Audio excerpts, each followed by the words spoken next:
This group of guys is playing a game called Pass the Hula Hoop against a group of girls. And what the girls did was genius. It's a game where you have to pass a hula hoop around without letting go of each other's hands. The guys seem very competitive. Although they seem to be having quite a hard time, I think they did quite well, considering their size and flexibility. It took them a total of 32 seconds. Now it's the girls' turn. Watch how they do it and let us know what you think.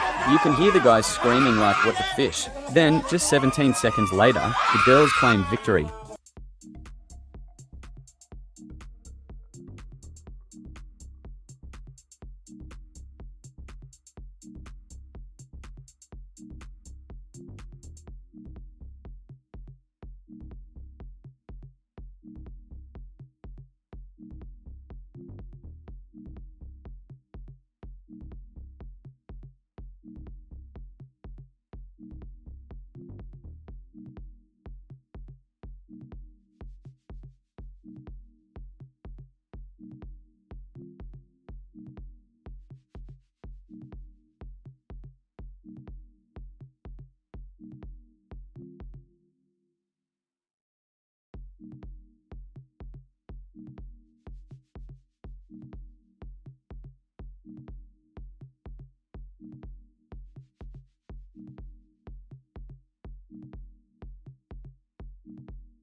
Oh, sorry.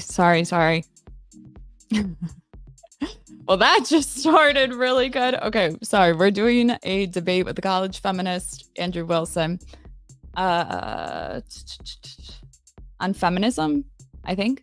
I think that's what they're talking about. I only listened to like the first second. Trying to think of what else I said. Oh, if you're going to do a debate, you have to make sure that you know your opponent. And this is something I notice a lot of people don't do, and they fail. Okay? If you know your opponent, you can win. If you don't even know the topic. Okay? So hopefully she did research. I'm sure Andrew did. It's so ironic because I literally said a few days ago, I was like, the content is dry right now.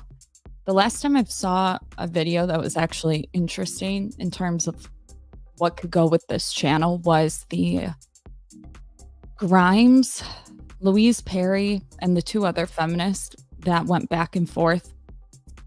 That was interesting. That was two anti-feminists and then two feminists. And it was actually good. And I was like, I wonder if there's going to be another feminist debate. It seems like it was around this time last year-ish. So this should be good. It looks like it's not just it doesn't look like there's anybody else. So it's one of their debate setting things. So should be long as hell. Let's do it. Welcome to a special debate edition of the Whatever podcast, coming to you live from Santa Barbara, California. I'm your host and moderator, Brian Atlas. A few quick announcements before the show begins. This podcast is viewer-supported, heavy YouTube demonetization, so please consider donating through Streamlabs instead of super chatting, as YouTube takes a brutal 30% cut. Some quick maths for you also. If you super chat 100, YouTube takes 30. If you donate 100, Streamlabs only takes 30. Streamlabs.com/whatever. Link is in the description. You can see all the details for all the triggers that we do have in the description. We're just going to jump right into it. This is going to be a fairly laissez-faire debate. So without further ado, if you guys want to just introduce yourselves quickly. Yeah, my name is Andrew Wilson, host of The Crucible. It's the fastest growing debate channel on YouTube, to my knowledge. I'm a political satirist, political commentator, and I do blood sport debates. So I'd like to thank my opponent for coming out today. I really appreciate that very much, and I'm looking forward to a good faith debate. All right, welcome. I don't even mean to... Does she look like Pixie? It looks like Pixie. I'm Carly. I'm a UCSB student. I'm just a random person. Well, no, hold on. So what are you studying at UCSB? Political science. Are you a grad student or undergrad? I'm undergrad. Okay. Yeah. All right, and we had you on one of our dating talks about, it was what, 2 weeks ago or so? Yeah. And Andrew did a call-in on that show, and you guys had quite a good back and forth on various topics. Feminism, sexism, racism. I haven't seen that. I think some other stuff. Did we talk about the geopolitics of Georgia? No, we haven't gotten into that Not yet. into that. Not Okay, yet. maybe a little later Maybe on today. the show. Perhaps a good place to start is, what did you guys disagree on during the podcast? Well, I think primarily our focus was on feminist ideals and the optimal ways to raise families. So I'm happy to kind of dive in on that if you'd like. Sure. Yeah. So that we're not speaking past each other. When you define feminism, would you define it as the pursuance of egalitarianism between men and women? They're jumping right into it. Okay. I love this shit. I love commenting on this shit. Okay, so Andrew's in the affirmative, and now he's going to clarify. I'm just kidding. Okay. He's going to clarify terms. I don't know what the proposition is, but I guess they're getting clear on feminism, female supremacy movement. Would have been my answer. And then, did he ask anything else? I don't know. Yes. No other real qualifiers? Not for me. I do think it's difficult to define because I think that everyone kind of has their own definition. So when talking about it, it's difficult to like discuss feminism. It's like a Bitch, come on. What? monolithic thing. You probably But, know what it means. Yeah, I think that's a good working definition. If it's a Wait, let's hear his again because I don't remember. other real qualifiers? Not for me. Politics of Georgia, No, we haven't Georgia. gotten into that Not yet. into that. Not Okay, yet. maybe a little later Maybe on the today. show. Perhaps a good place to start is, what did you guys disagree on during the podcast? Well, I think primarily our focus was on feminist ideals and the optimal ways to raise families. So I'm happy to kind of dive in on that if you'd like. Sure. Yeah. So that we're not speaking past each other. When you define feminism, would you define it as the pursuance of egalitarianism between men and women? Yes. Don't do it. Oh, No other real qualifiers? Not for me. I love to give an underdog sort of perspective. So I'll kind of go through it and maybe add what I would add. I think this is why a lot of people mistaken me for a feminist, even though I've publicly been on some pretty big shows as an anti-feminist. It's just that I can argue their side better than them, personally. So he said, okay, so when people define things in a debate, it was up to her to correct him. I would never, if Andrew wanted to clarify something with me, I would always say, no, I would do this instead, even if it's relatively similar. Throw them off, okay? You don't want to keep their definition. I know it seems okay. Like, I know it seems like not a big deal. The only time I would not really care is if you're talking about red pill, purple pill, black pill, things that people really don't have clear definition on. Because she agreed with him, I can predict that he's obviously going to win. He also has more experience, but when you have the definition in your favor, the other person can try during the debate to give their definition, but the other person's going to call them out on it. So you're kind of fucked. You can do it, and sometimes you can get away with it, but correct it in the beginning. I would never say, I wouldn't put it that way at all. Egalitarian. I'm probably assuming he's saying that's what feminism's fighting for. Whatever. I do think it's difficult to define because I think that everyone kind of has their own definition. So when talking about it, it's difficult to like discuss feminism. It's like a monolithic thing. But yeah, I think that's a good working definition. If it's a movement towards egalitarianism, this would imply that there was not egalitarianism, and so feminism was set in opposition to patriarchy. We're fucked. Yes, I would Okay. agree. Bitches. Oh my God. If the world was taken over by men, I would cut all of their dicks off. Like, they would never be able to touch me. I just like think about, stop being agreeable. Okay. Okay, so that's Sorry. an entailment we Sorry. can agree to. Yeah. So I'd like to start with a basic argument before I move to larger arguments. You fucked bangs. My first argument, my first objection is what I call an equal force objection. Men are the enforcement arm of society. And because they are the enforcers of rights, and I don't believe that rights exist as an objective standard, but rather they're a social construction of the mind, what I think we actually have is what's called force, right? So force are rights. That's all rights really can be, because the You men need me. Okay, you do. entailment of a right is it's only as good as who can enforce it. Okay. I do not believe that women can enforce their own rights and that only men can enforce their rights. And So Andrew's laying out his entire viewpoint. I'm assuming she didn't. I don't know. I just always assume opponents don't do their research because it's kind of, if you know your shit, you know your shit. But you could have known Andrew's whole thing. But he's laying out right now pretty much everything. He's going to ask her, like, do you think human rights are fundamental? Something like that. Which he says they're a social construct. I personally would say, yeah, they're fundamental.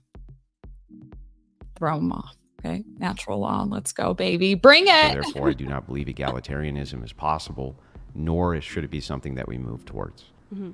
So you think that men are the enforcement arm in the sense that they enforce rights, or our conception of rights, or are you arguing that they're the enforcement arm as in like they're enforcing law and order? Well, let's back up to make sure that we're not speaking past each other again. Okay. So rights, you would agree, are not a tangible thing, but they're just a conception. They're I agree with a that. social construction. Yes. Come on, Bangs. Get it together.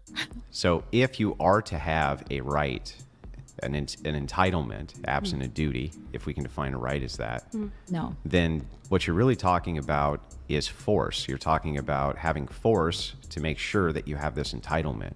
That would be necessary. Bold, Andrew. Bold. This is my favorite argument. I've been thinking about this one in my free time. Bold of him to see, Andrew's never dated men, and he really oversimplifies their intelligence. Okay. Well, Torrie, you only need force. Do you know how many men blow themselves up on 4th of July? I'm not even kidding. You give all men guns right now? Oh, Jesus. Necessary. And so when I'm talking about force, I'm saying that men have the monopoly on force.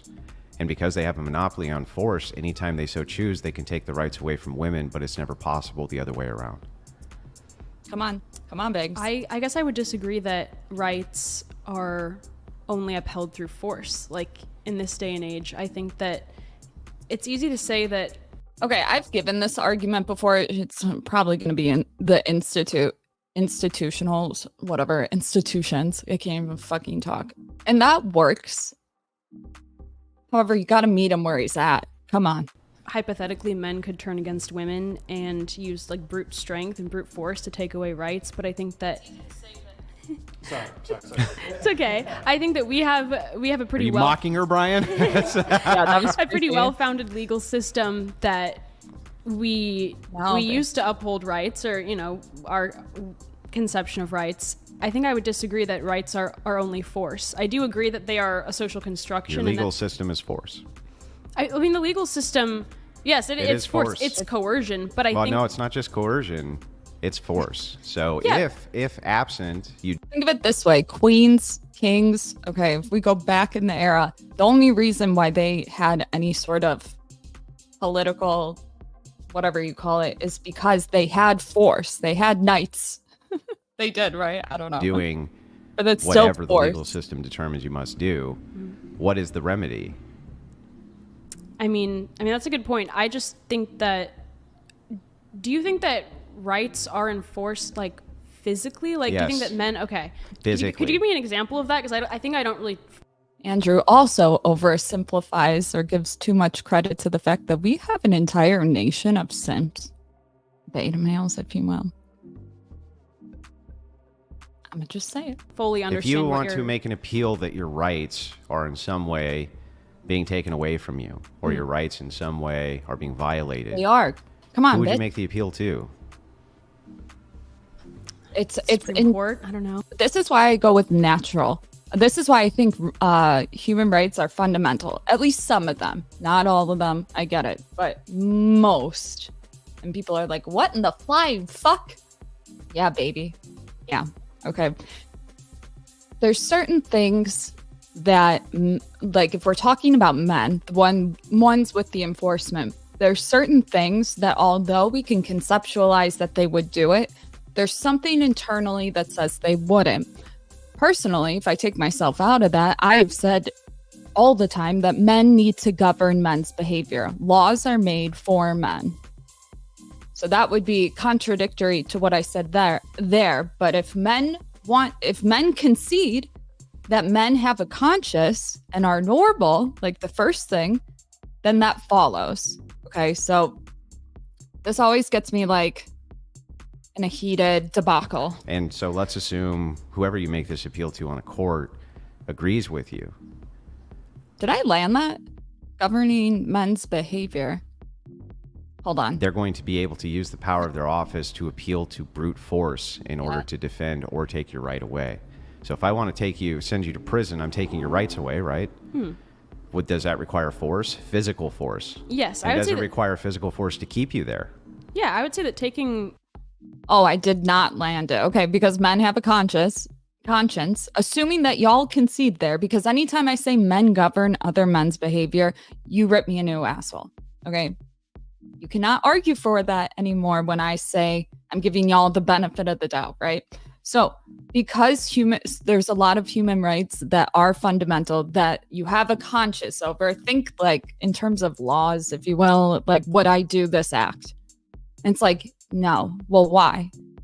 You don't really know why, you just know not to do it. That's probably a fundamental human right. So when he's talking about enforcement, if it's natural, like the way that I see it, can you get every man on it? My argument would say no. Like if y'all think for one fucking second, I'm so sassy. Like I'm on your side, but hold on. If you think for 1 second that pussy doesn't run the motherfucking world, I don't know what to tell you. You're like, Torrie, we can take sex. You guys underestimate women's ability and want to absolutely annihilate what's down there. They've done it throughout history. Mishmortions is one of it. And listen, if we concede that men need other men to govern their behavior, if all women died, which women would commit, for the sake of humanity, y'all would die off. I'm triggered. Hold on. Bring it back, bitch. Bring it back. Fuck, this is what happens when I'm triggered. Then I fucking lose my train of thought. Hold on.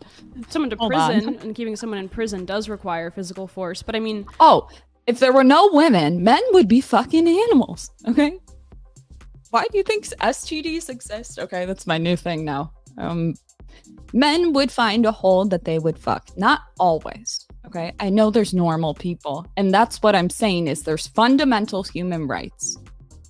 Personally. Do you guys think there's fundamental human rights? Do you agree with their sentiment that they're all social constructs? Put it in the chat. I guess abortion rights. It's a very recent. I fail to see how the right to get an abortion. Maybe not the right, because obviously punishing someone who performs an illegal abortion involves taking someone to prison. Women rule, but I lost how is the right to an abortion upheld by physical force? Well, because if you go to get an abortion, okay, and somebody comes in to stop you from getting an abortion, meaning they're going to stop you from exercising that right, if that's a right you believe you have, wouldn't you make an appeal to men with guns to come in and stop them from stopping you from doing that? Okay, I think I understand what you mean now. I think I didn't fully understand what you mean, but I mean, in that case... At least she's... I know I said she's too agreeable, but I'm talking about in terms of winning. But at least she's agreeing on the basic shit. She's not being like me. Women can train to use weaponry and use guns. I mean, we have weaponry now that can kind of... That was a good point. ...fill the gap between men and women. You would have to ask him a hypothetical back, right? So in your fantasy land, Andrew, throw a little dig in there. That's what I would do. Okay, in Andrew's fantasy land where males would be running everything. See how well that's turned out. Sorry, I have to. What happens if all women were armed and all men were armed? Andrew, if I had to guess, would say something like, well, those men could still overpower those women when they're like fighting or some shit, right? So what do women have that men don't have? I'll give you a word. S. It starts with an S. Maybe an I. Maybe an A. Everything comes down to actual physical force. And let me explain what I mean. There's not one time in history ever that you can point to where women have been able to collectively use force in order to dominate men. However, Aqua Tafana, bitch!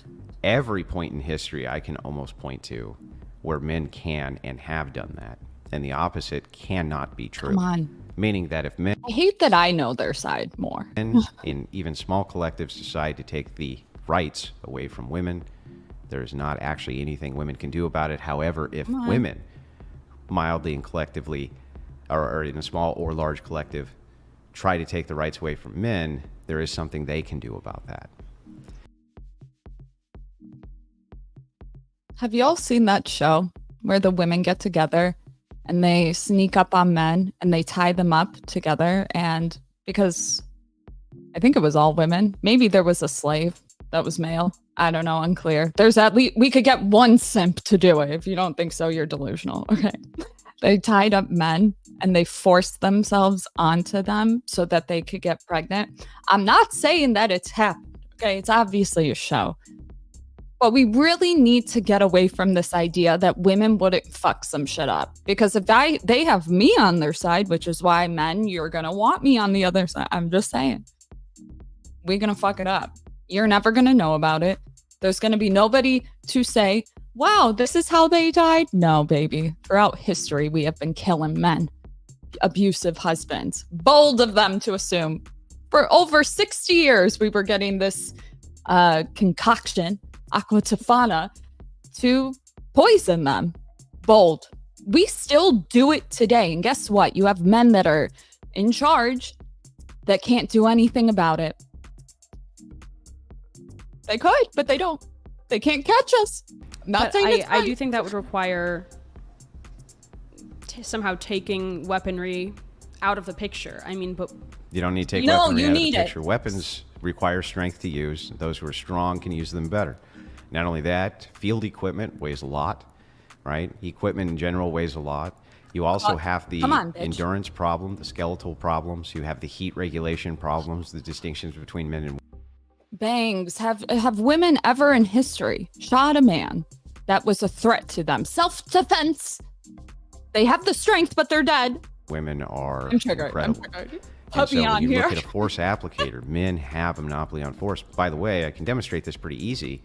Western nations have become more egalitarian than they ever have been. You would agree, right? No. Yeah. But who still stays predominantly in these enforcement positions? I mean, predominantly, yes, but why? Women...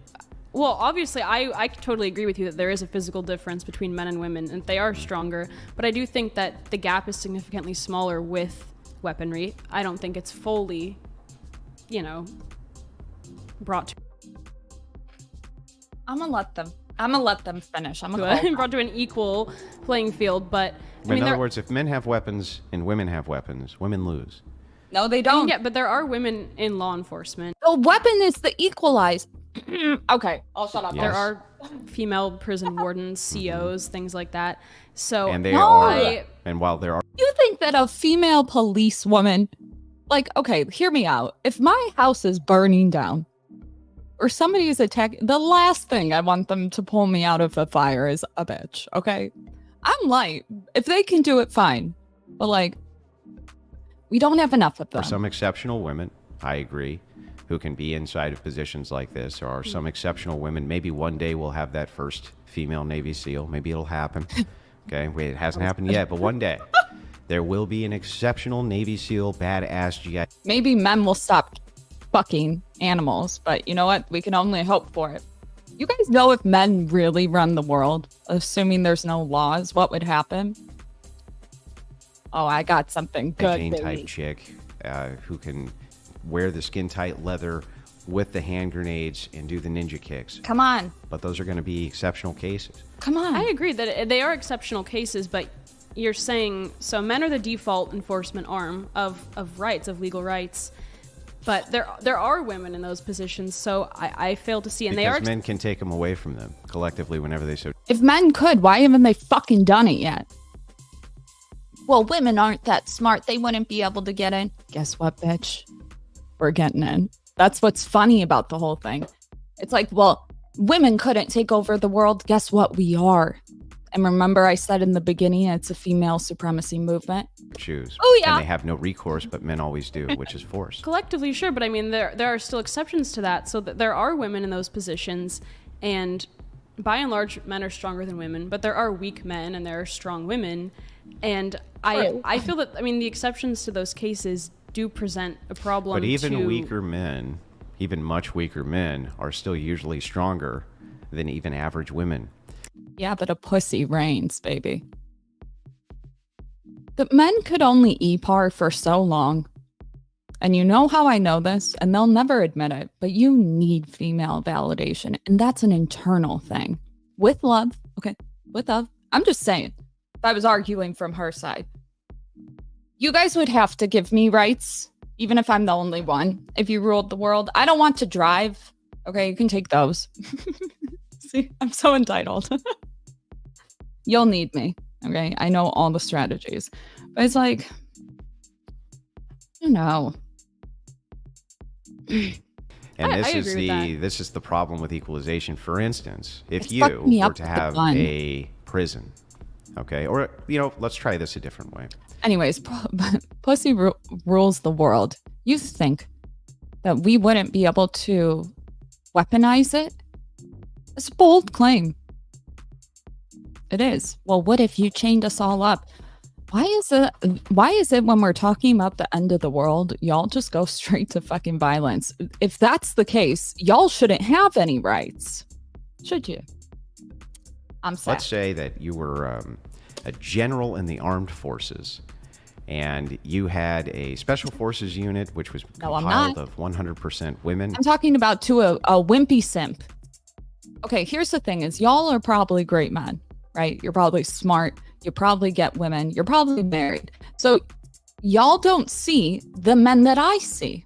Okay, I see all of y'all. And we sometimes underestimate the very, very low IQ men and women, honestly. But if you don't think that I could get a man with a low IQ to do some crazy shit onto a man, you're the delusional one. Is it still enforcement on a man? Absolutely. But who's the one that gets them to do it? Me. And one that was compiled of 100% men. And you had a job which you absolutely had to get done. It was critical. It was mission critical. Who'd you turn it over to? I would turn it over to a man. You turn it over to the men because they would be much more excellent performing those duties than women, right? Yeah, and I can totally agree with you on that. But I do think that the presence of women in those positions, I mean, they are present in those positions. And I just want to say one thing. We need answers for how you meet so many bum-ass men. I'm getting shirts and they're going to say this and y'all are going to hate me for it. It's not all men, but it's always a man. Sit the fuck down. Love you. I guess my question would be, do you think that the enforcement of rights is the most important part of a well-functioning society? You have to concede. Do you think that is the enforcement of law and order is critical to society? So the Greeks said, without law, there is no freedom, right? You would agree that that's probably true. I don't see how you could really descend into anarchy and have actual freedom. It would just end up in like a slave oppressive, this type What's of thing. their strategy?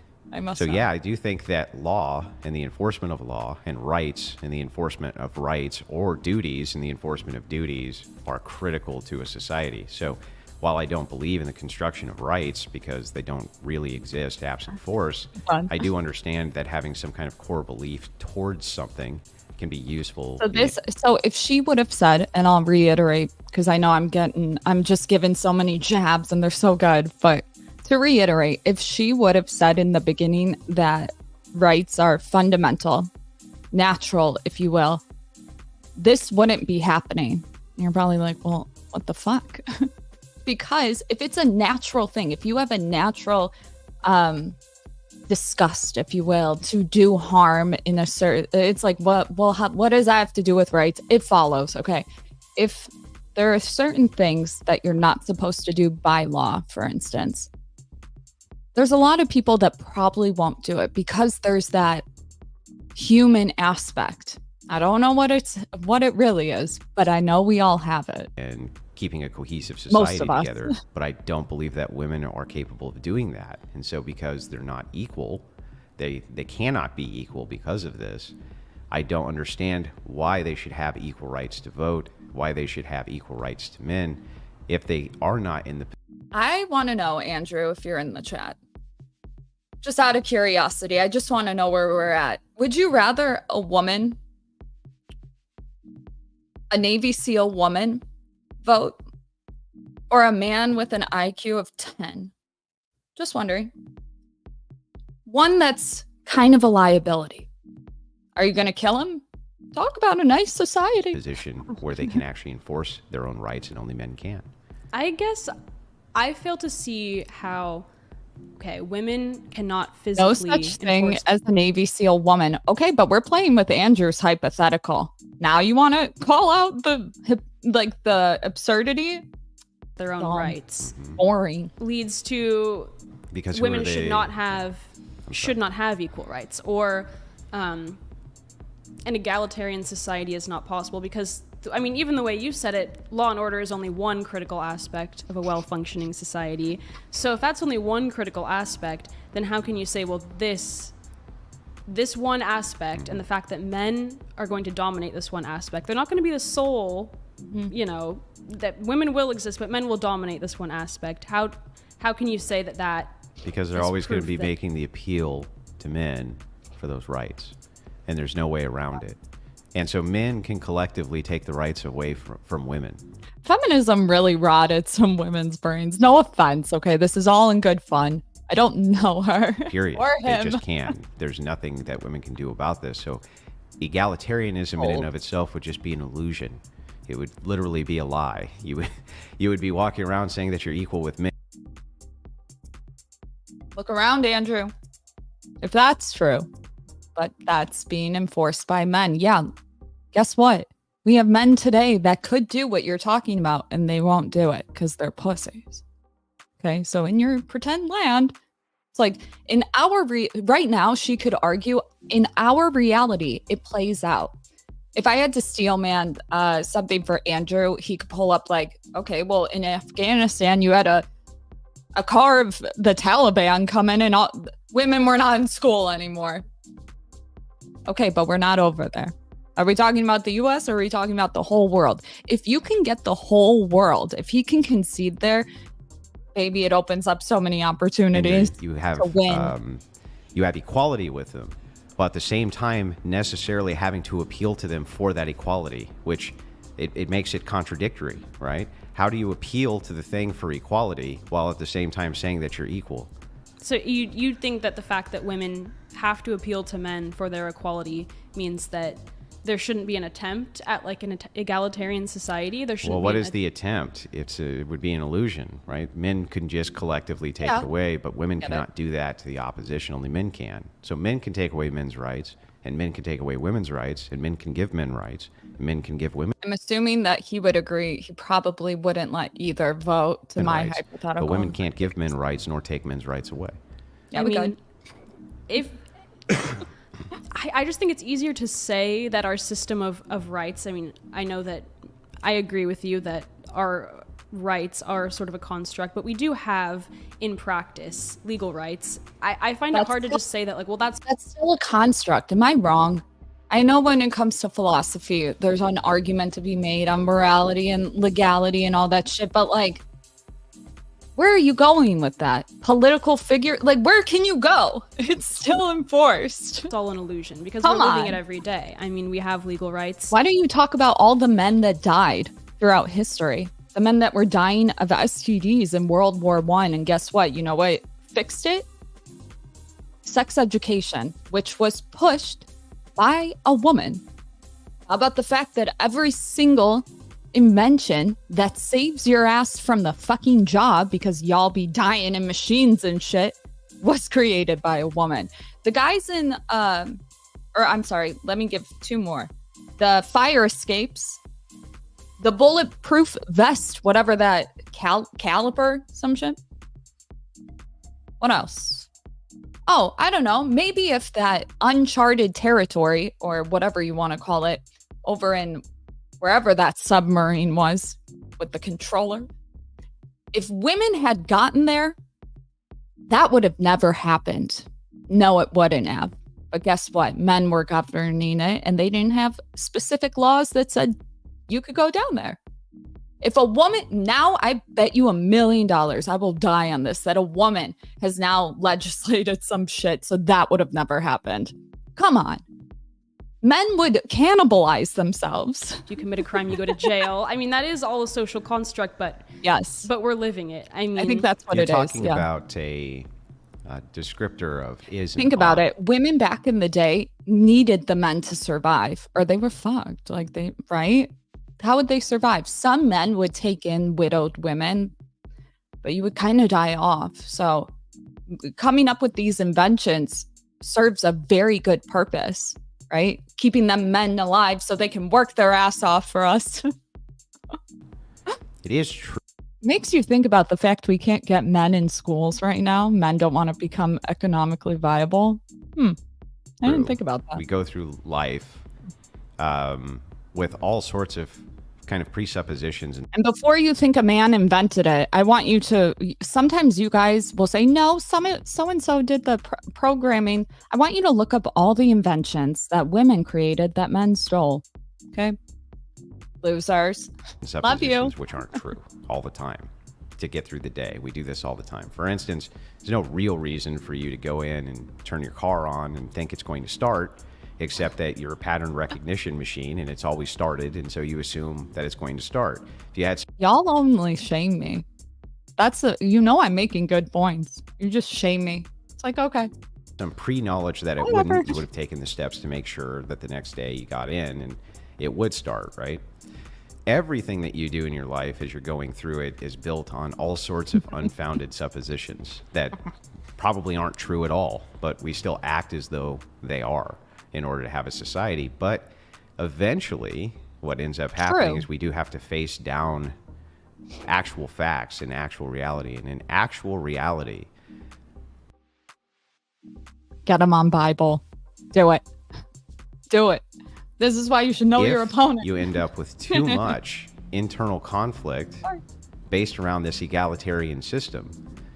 What's actually going to prevent men from just taking away women's rights altogether? There doesn't seem like there's anything that would stop that from happening.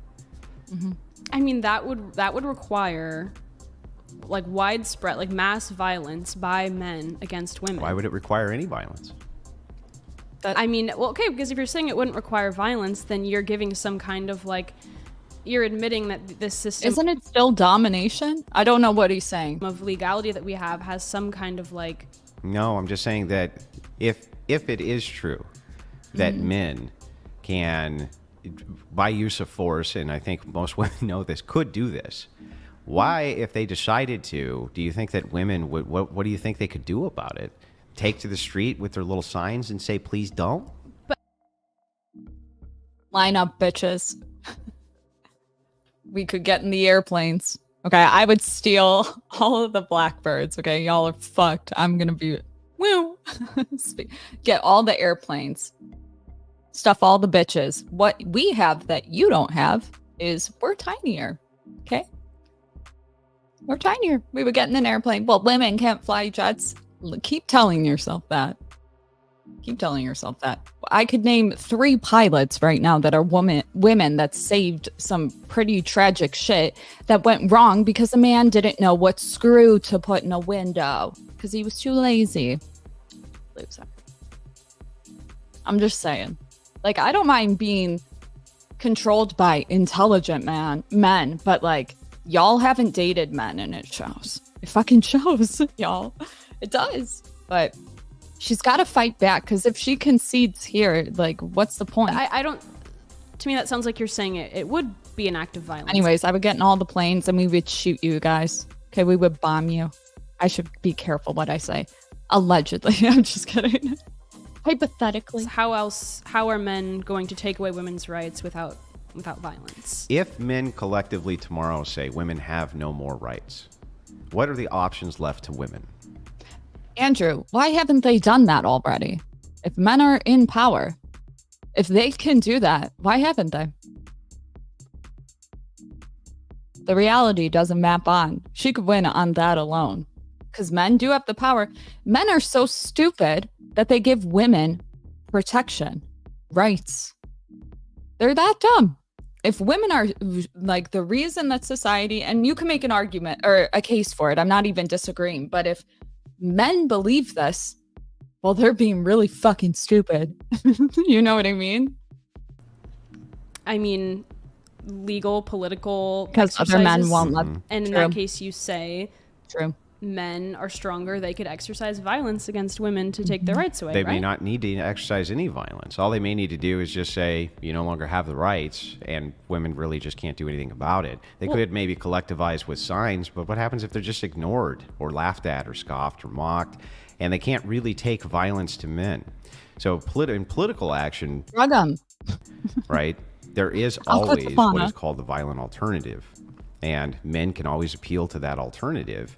It's a terrible thing. Do you really think if you lined up all men, and there's a case for it, I'm not even disagreeing, I'm asking the chat, okay, watch my tone, I'm triggered, okay.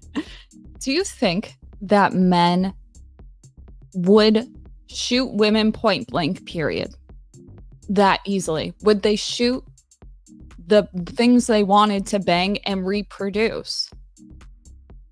Like, no, but they could have them as slaves, you know?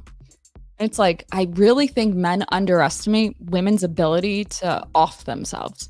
Women don't need the legacy like men do. They don't feel the need to. I keep saying that.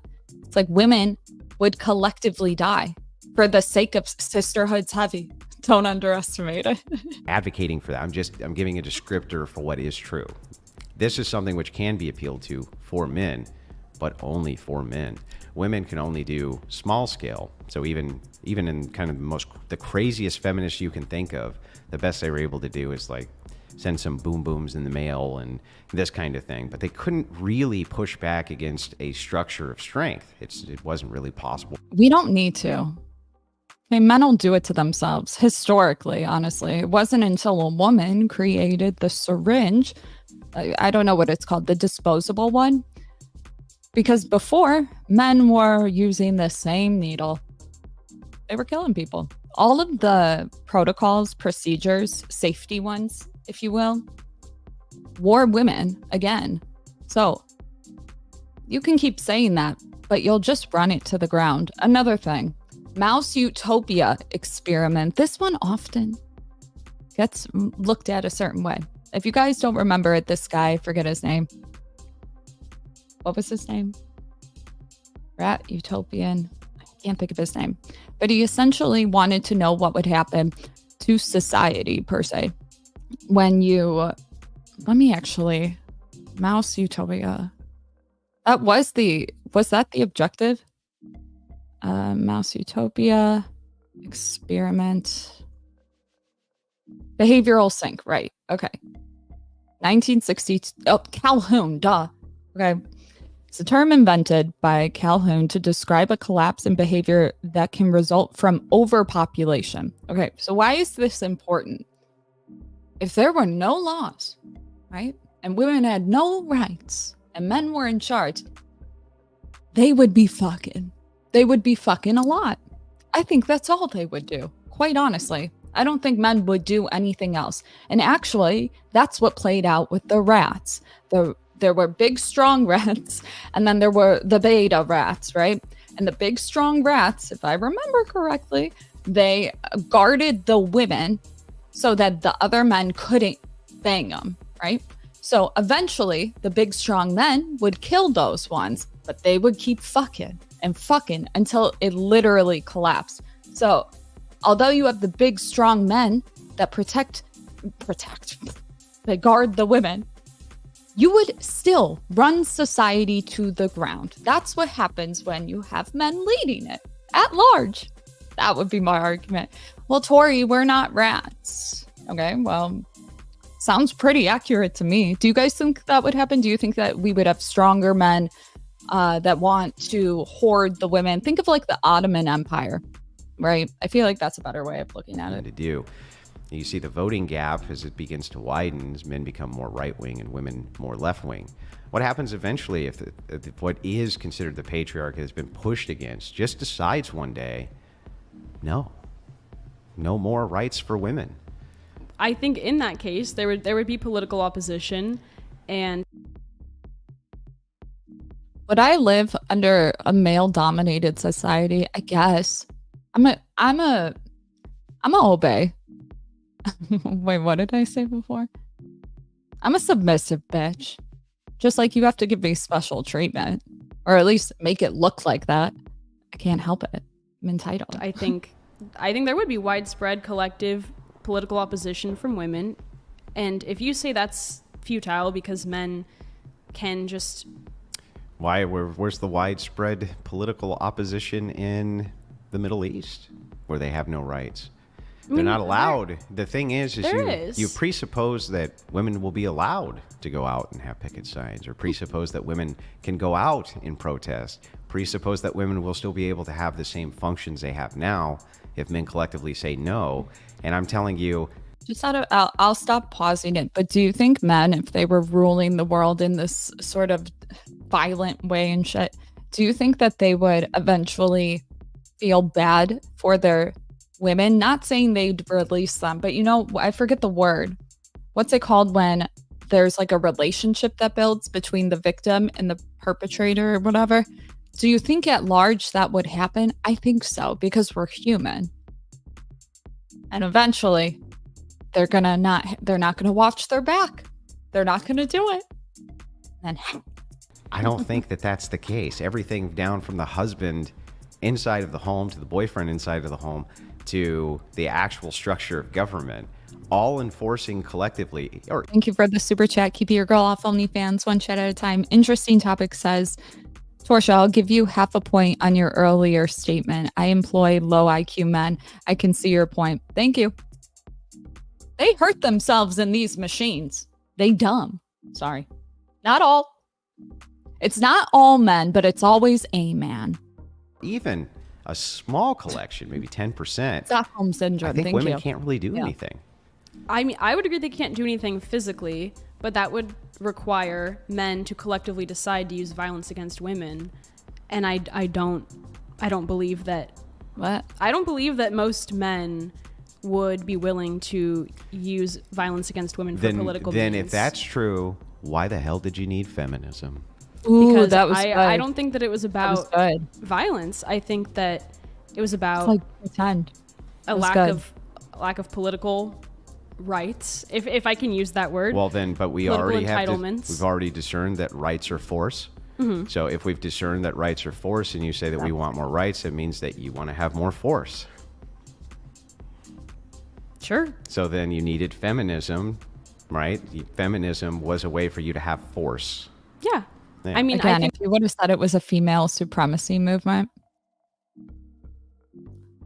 just saying. Social movements like collective political action can approximate force. But what do you need force for if you're saying that men collectively would not move against women using force? Why the hell do you need force? But why haven't they already, right? Why haven't they? I don't know a good answer to that. I think that they would collectively move against women using force. I'm saying then you just contradicted yourself. Well, political. I'm talking more in a political force sense. I don't think that men in general political force?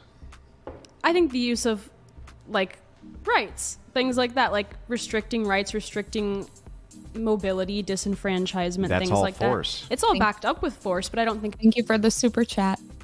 $20. Oh, you didn't write anything. It always necessarily translates to a one-to-one. It is force because absent force, law has no bite. So if somebody says it is the law that you not do X, but there's no enforcement if you break the law, is that a law? I mean, is enforcement always violence? Like, is enforcement... See, listen, y'all, anti-feminist over here. Something that I really think is like a bitch move, in my opinion, just as somebody that can see other sides' arguments. When we talk about misandry and then misogyny, listen, I'm a misogynist. Okay, there's levels to this shit. But if we want to talk at the worst end of it, misogyny causes violence. Remember, he talks about the enforcement is in men. Okay, misogyny, where men are in control, causes violence. Give me one instance where women have done it to men, because the opposite would be true when it comes to misandry. So misogyny causes violence. Misandry is an opinion. You see how that works? Like, I don't think it's a good argument. And it would go with what Andrew's saying, just as like... Enforcement always must be backed with physical violence for a law or for any type of right, period. Maybe backed with the threat of, but do you think that all enforcement takes place solely through the threat of physical violence? Yes. Or do you think there are social mechanisms? All of it has to be backed with the physical prowess of enforcement. True. Otherwise, why couldn't it just be ignored? It's true. I mean, I think that there are things beyond the threat of physical violence that can... I agree with you that the threat of physical violence is what backs the majority of our laws, but... Something I think is kind of interesting, I don't know if you guys heard about this, but there was an article that came out where men had gotten these AI robot girlfriends, and men at large were abusing them and bragging about it, like on forums and stuff. And it's like, you give men what they wanted, and there they go with their inhumanity. You know what I mean? So, but it made me think. It was like, and I think about this often. I'm like, God bless men. We can be annoying as shit, but at least they don't, It's like these men have an object that looks, talks, they got their anger out. I'm not saying it's right, but it makes you wonder. I don't know. Do you not think there's also a social aspect of like appropriateness and like wanting to be perceived in a certain way, wanting to keep with norms, if you're asking customs? about social norms. Yeah. Sure, but if there's a violation to a social norm, There's absent a law, article. That's one of the problems we have in society now. Right? Which is, there's no law which prevents you from moving outside of a social. Sean goes, robots aren't human though. Can you be inhuman to a robot? Don't forget Rococo Basilic. Okay. You might think that they're not doing shit now, but they don't forget anything. You know what I mean? Ooh, that's a good follow-up. I would ask him that hypothetical. I don't know if I could support it with anything, but it'd be interesting to get his take. Because when she said, well, what if women had guns? He made the case that, like, they could kick it out of there. And I say there's a lot of men that die from self-defense from a woman. There's a lot that don't. But what would happen if it was men against robots? They die. Because although they have force, they fucked. You know what I mean? Norm. So if that is the case, then nothing's Sorry. preventing you. So let's say, for instance, there's no law which says that it's illegal to go out and dig up a dead body and do a dirty deed to it. Okay? Not this You again. agree that there will be people who do. Yes. Yes. Yes. Okay. But wouldn't it be better for us to have a law and force saying if you do this, there's going to be severe punishments for you? Yeah. Yeah. So the social norm itself is not the enforcement. It's always the force. Okay. Yeah, I can agree with that. I guess I still am stuck on how that means that we can't have Is there still jail in his hypothetical world? Just wondering. egalitarian society. Oh, okay. I guess I should ask. You would have the illusion of egalitarianism, but you never actually have egalitarianism. That will always be a product of the mind and never a product of objective reality. Okay, so is your view of feminism that it is pointless because there Yes. can never be egalitarianism. Well, so If she knew her opponent and he says objective reality, she could have gone into the religious debate. I honestly don't like to. I think you end up debating the same shit. Okay, it's no new shit. And it's just so you can move forward with the conversation. But if the Bible is true and a woman scorned harms men, then what makes you think that women couldn't harm men? I don't know. just earlier, Some shit up. and no offense, I'm just going to point this out so that you know, you spoke out of two sides of your mouth. You said, I don't believe that men would collectively come together to use some kind of force against women. But when I asked, why would you need feminism then? You said, well, because we need to have some kind of force to protect ourselves from the patriarchy. Well, both of these things cannot be true at the same time. This is where we come to what we call Schrodinger's feminist, which is I'm a strong, empowered woman, but also a victim at the same exact time. And it can't really be both. It has to be one or it has to be the other. So if you're a strong, empowered woman, and what it is that you want is some type of equal force to push back against the patriarchy, I think we've just discovered that that's not even a possibility. So what's really going on is you want some sort of political power, right? But you can't enforce the political power. Well, that is, and when I say that equal force to push back against the patriarchy, I mean political power, because I don't think that men will collectively decide to use violence against women. So they do it all over the world all the time. Yeah, but then why haven't they? If feminism is so bad, which I agree, I'll concede there, but it's like, why haven't they already? Because women are so powerful, but that they don't even need the enforcement and they can get men to do what they want. You know what I'm saying? So I don't know. Counter yes, it. on an individual level, I don't think collectively. On a collective level. Okay, so what do you think the solution to that should be for women? Well, I think the first solution is you should understand that what you're doing is you're fighting the patriarchy by at the same time appealing to it. So if you and I can agree that force itself is political power and that force itself is always going to be monopolized by men, then you've described a patriarchal system. If that is the case, and you say you want more political power, then you are actually appealing to a patriarchal system to give it to you. Guys, if you're a lady or if you're women in the chat, I think patriarchy is good. Do you like patriarchy or no? I think when you put the right men, right, they'd have to be religious. I think the Bible was written for men. Hot take. Because they're going to be the enforcers, right? I can agree with that. I don't think it's good. I don't enjoy so why that not situation. just have patriarchy? If that's the case, that you're appealing to it anyway in order to enforce your rights inside of it, why not just submit to patriarchy? Because I mean, me personally, I would rather not. I would not like to see the outcomes from a system that works like. What if you could pick a man? You don't have to fuck him. You don't have to. I guess I'll obey to your shit. We gotta pick one. I'll take you. Okay. That I would not like to be. I wouldn't like to see women, I guess, in general, relegated to the domestic sphere. I wouldn't like to see the levels of. When you say the domestic sphere, what do you mean? The home, like The child labor. rearing. Me personally, I have no problem with that. That's what I see in my future because what could be more important than that? For me, No, for nothing. For women. I mean, for women, I think that should be up to the individual woman. Yeah, I understand that you think. Has Andrew ever done a debate on is a woman's purpose to have kids? Because I would love to know his take. Does he think that all women should have kids? Just out of curiosity, even if they have like severe mental illness in the family. I think it's selfless to not have kids in that scenario, but to each their own.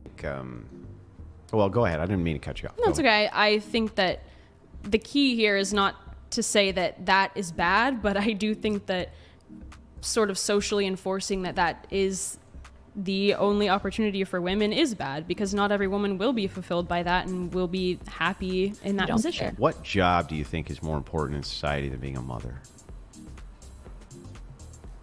I would agree that. Well, Andrew, if men treated women like that, they wouldn't be bitching. At least in America.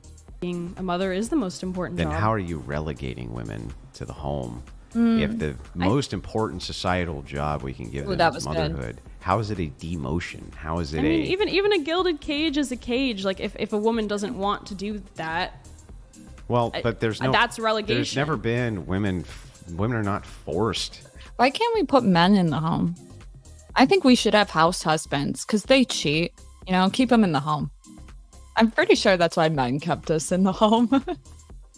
Fair game. Okay, men want to be lazy anyway.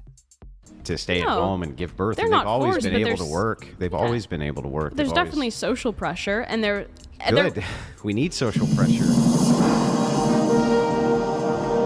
Hey, Sean, thank you for the gifted 20 memberships. Appreciate it. What the fuck was Go that? ahead, continue. Yeah. I would disagree that we need social pressure to keep. I mean, I'm sure you'll reference the decline in birth rate and decline in the birth rates. We would cheat even more. Too much free time with other men. I don't really know, but I think that it's a biological impulse to have kids. I don't think people are going to stop having kids. But they're stopping having kids. Maybe at a slower rate. No, at a huge rate. Like South Korea, you know what the birth rate is there? And I've heard in South Korea, it's below. It's a movement. It's below single replacement. Yeah, and I've heard that's an intentional movement on the part of women, which, I mean, that could be an example of women exerting force. Wait, I thought we didn't need pressure. Pressure to make people have kids? Because people are going to continue to reproduce, you just said, no matter what, and then you point to a political movement where they stop. Okay, no, I'll give you that, I guess. But in that case, women are successfully exerting some kind of political pressure, but what force happens against if men. Men in South Korea say no? I mean, that would involve. I could easily beat up one of those. I won't. I'm civilized. But mama didn't raise no bitch. Like forcible, that would involve rape. I mean, why would it involve rape? How else could you force a woman to? Well, they could do it through incentivization. They could just say things like, you can't work, so you have to get married if you want to survive. I think women would give men STDs and then hide all the medicine for it. In this world, they could do things like that, where it would be coercion, but it would not be that. We can't say that word, by the way, but SA would not be SA. Oh, so what I'm saying is that there's all sort of incentives which can be put down. So you appeal to a woman's biology and the fact that she wants to have children, but you also dismiss indoctrination. And there's a huge indoctrination program that tells women to have a nest egg before they get married. And so their early years, in their 20s, they're not having kids. And they wait until they're in their 30s. The average marriage age now is 31, I believe, in the United States. So over 30. That's not really very good for child rearing. Wouldn't you agree? No, I don't. Why is that not good? Because your most fertile years are behind you. Oh, no. I know that she has a good argument for this. That the wombs don't finish finalizing until, I'll double check, somewhere in the 20s. And that the reason that, well, not the reason, but at least in the US, I think we lead the world in infant mortality. I'm sorry for my speech. Infant mortality, and also if we eradicate Roe versus Wade, which we have, and now the states are probably getting rid of schmishmortion everywhere, then women are going to die in childbirth. I don't know why this isn't like, do you think a man would want to save his baby or his wife? Sorry, you can't save. You don't have the choice, right? When you eradicate something like that. I'm personally pro-life. I'm just saying. But if I can see an argument. We're still having children at replacement rates. We're not. We're way under replacement rates. Do you think that's because women are waiting later to have children? Yeah. Well, it's because of they don't want materialism. So the reason that this occurs is, I'll explain it to you so that you know. If I could be a dad, I would want kids. Let that sink in. Fuck the mental illness, which is selfless in my opinion. Thank you for the super chat. Keep your girl off only fans, one chat at a time. We're all glad you're still in your triggered era. It's not even true. Like, I can argue both sides. I think Andrew's going to have more of an upper hand because she'll just say probably something of the sort like, that's fascist, he's going to be like, and? You know what I mean? So he doesn't care. If you can have the procreative function, right, and all the fun that comes with it without the side effect of children, a lot of people will opt to do that because of hedonism and because of materialism. Sex without responsibility. Society is devolving into nihilism because there's no greater pursuit for people to have. Religiosity is bashed at every corner. God is considered to be something which is an outlandish fairy tale, and there's no higher authority for people, so materialist nihilism is what society's being reduced to. I've been saying it for years. The Bible was written for men. Men, in my opinion, love them. I think they need to have other men govern their behavior, and that religion was really good for them. It's like, yeah, they mentioned a woman in it, but they didn't really, right? When men are operating without that purpose, religion, for example, I mean, look at the result. Not good. So people, when you leave men to their own vices, or however you say that shit, look around. Sedation, porn, video games. Men need something. Purpose. Are looking at a sense of self more than they're looking at an extension of family. I guess I'm curious about a couple things. Where is the proof that this is happening and that there is this big information campaign to keep women from having children in their 20s? And also, where is it coming from?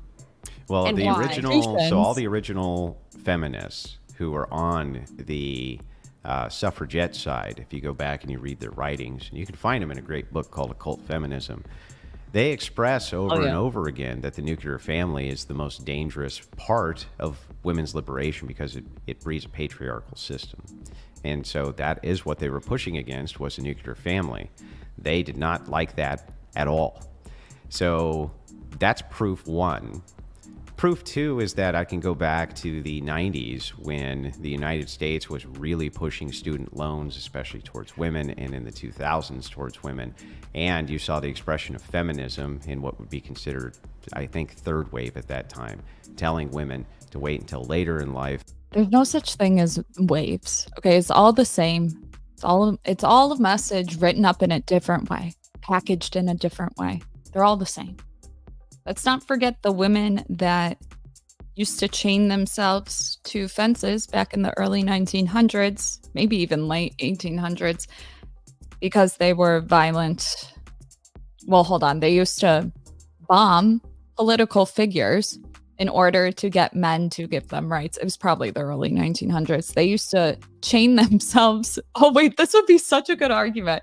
If men have enforcement, we'll chain ourselves to the fucking fence. So that's what they used to do, because it would take the cops longer, because originally they were picking up the women and putting them in cop cars.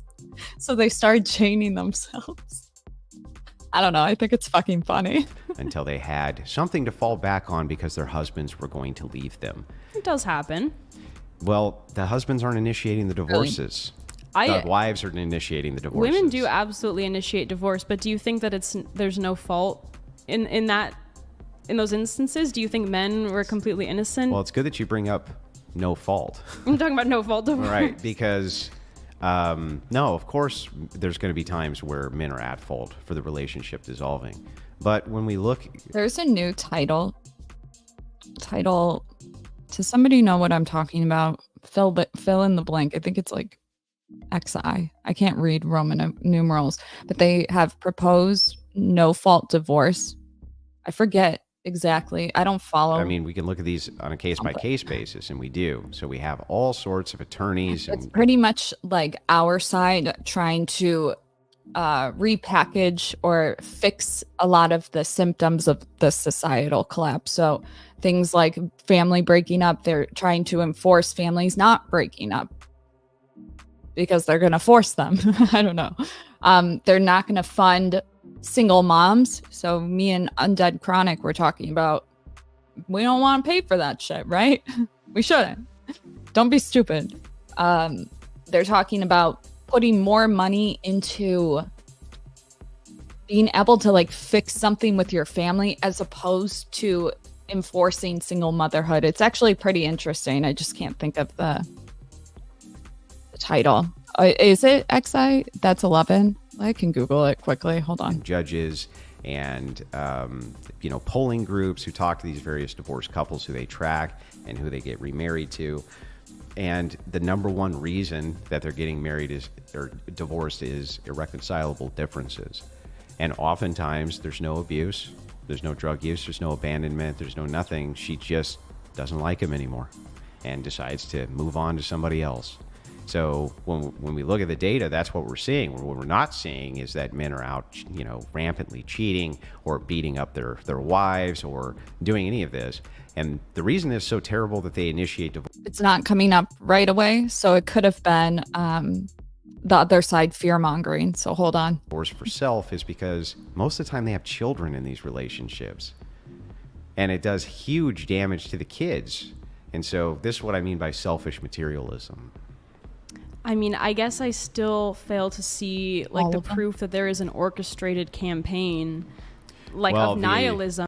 Hold my beer. Sorry. Because I mean, there's been the word nihilism wasn't invented in the last 10 years. I guess I'm curious why you think this is a brand new. Nietzsche? Is she joking right now? Bold. New thing. Well, so it's a fruition of it is true old philosophy, but it is a fruition of it now. You do see a rejection of God all over the United States and a push from the secularists to remove God from any sort of public sphere. You would have to agree that that's true. They want every symbol out of court. They want God off the dollar bill. They want God out of schools.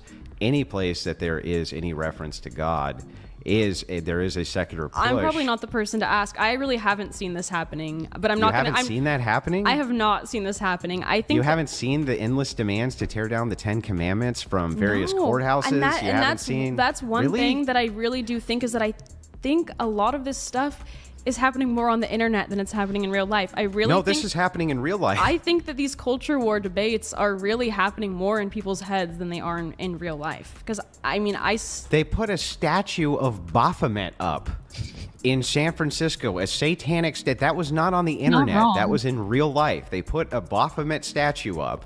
And all over the United States, Satanists will do this as a mockery to Christianity and endlessly secularists demand that the 10 Commandments be taken down. This is interesting. I think I found it, but just something stood out to me. States that allowed one partner to solely push for divorce saw about a 20% decline in female suicide per a 2003 working paper in the National Bureau of Economic Research. I mean, that makes sense when you look. Isn't it 20% of married couples are abusive? I know it can be on both sides. I'm just wondering. Courtrooms, that religious symbolism be rejected all over the United States. This is not an internet phenomenon. I think the internet phenomenon is the interpretation of it, because Satanists, I do not actually believe in Satan. I think they don't. Exactly. They're secularists. Yeah. That makes my point, though. But if you guys don't mind, I will bring it back to the topic at hand. Oh yeah, sorry. We've kind of. Yeah, it's fine. It's fine. Why don't we do this? So, how do you guys each? What's your definition of feminism? And we'll start with you. Well, I think we agreed on the definition that feminism is to promote the equality of men and women. And that the entailment of that is a destruction of patriarchal systems. Sure, yeah. And you do consider yourself a feminist, correct? I do. Okay. And you mentioned the patriarchy. One of the tenets, at least my understanding of feminism, is the patriarchy theory. There's a patriarchy. Do you agree with that there is a patriarchy? Yeah, she agrees. Yes. Yeah. And so can you give us a definition of what the patriarchy is? In my understanding, I think... And then Andrew, you provide one too. I think that the patriarchy colloquially describes a male-dominated culture, male-dominated systems.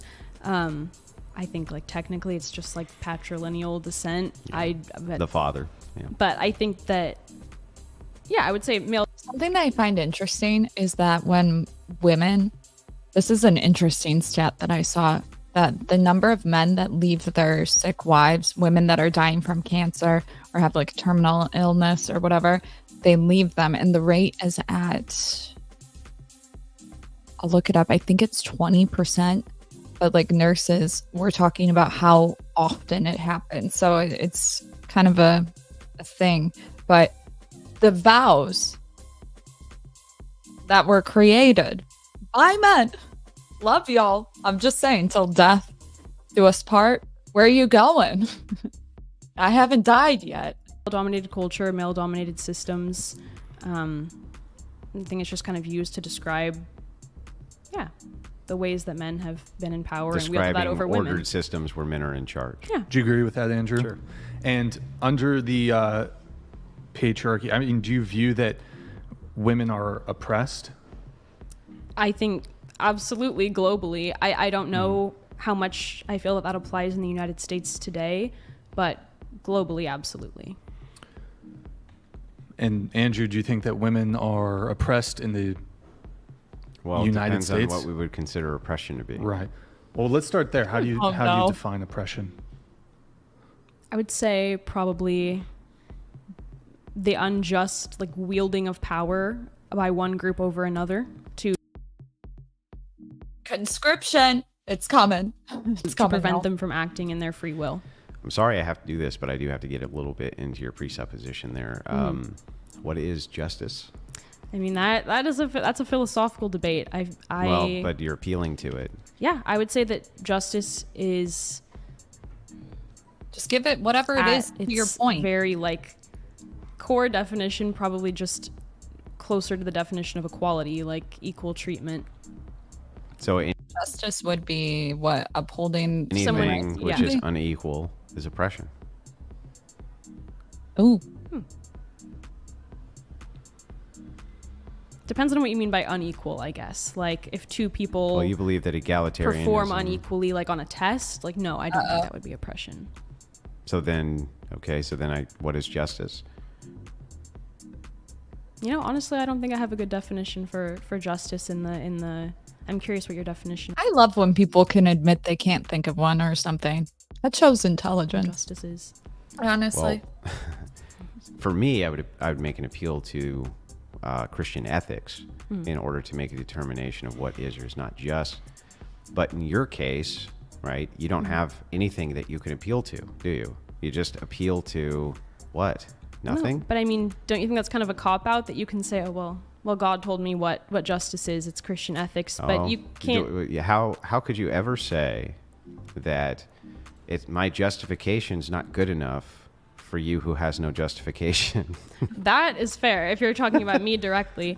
For all of it will reduce to essentially relativism from your end. Absent any type of religion, it's going to be relativism. There is no moral standard you're going to be able to appeal to. I think that's true. Okay, go ahead and try to appeal to a standard that's not relativism. Like a moral standard, I think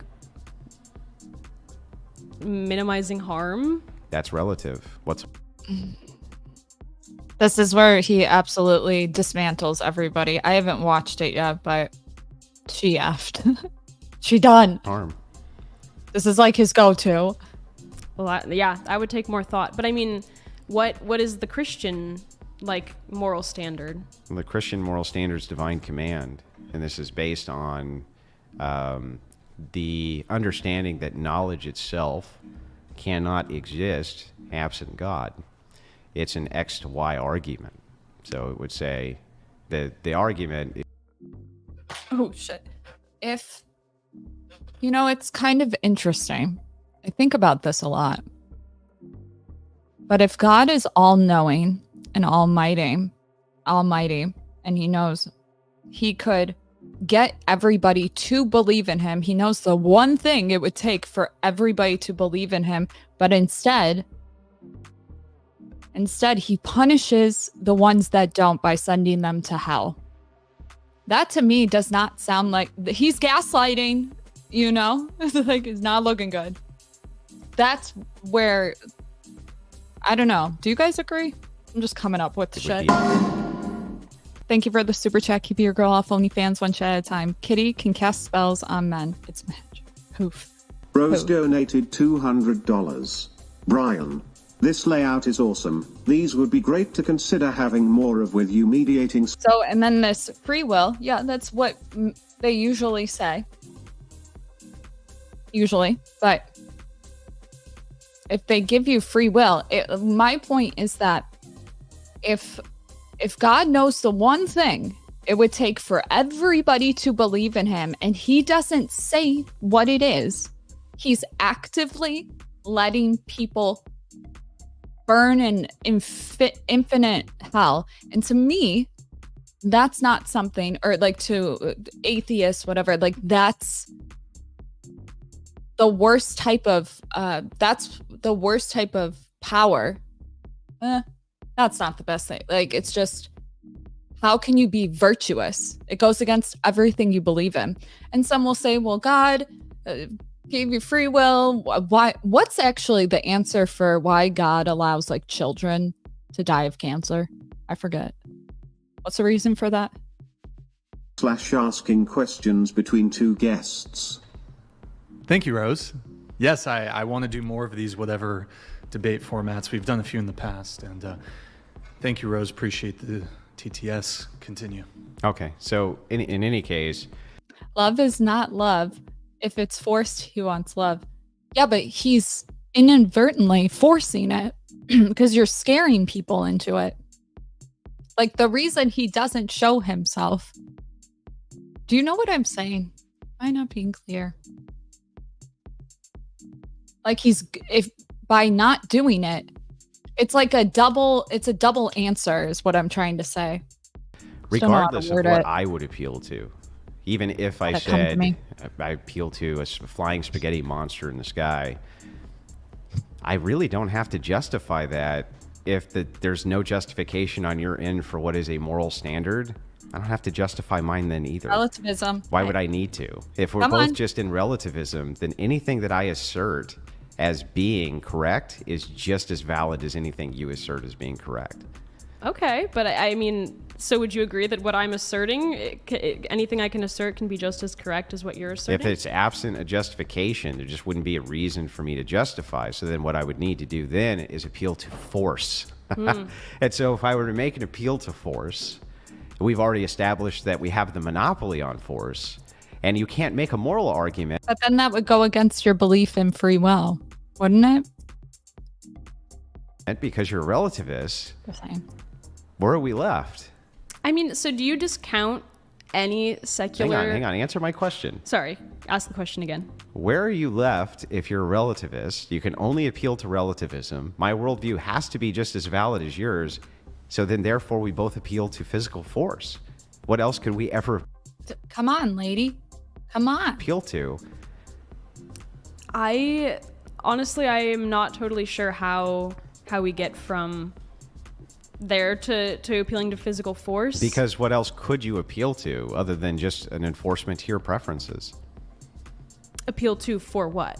For any ought. Every ought would just become force. You would just say the things I want to see different in the world are because I want to see them. She's lost because this is why you got to know your ethics and shit, because this now I understand when I was like, why do you always do the dead body example? It's like, well, people will be like a harm principle, and I always hear them. It's usually like utilitarians. They'll be like, well, try to do no harm. And it's like, what is harm? And then it goes into this whole thing. Relativism. If you don't know your harm principles and shit, like, you're fucked.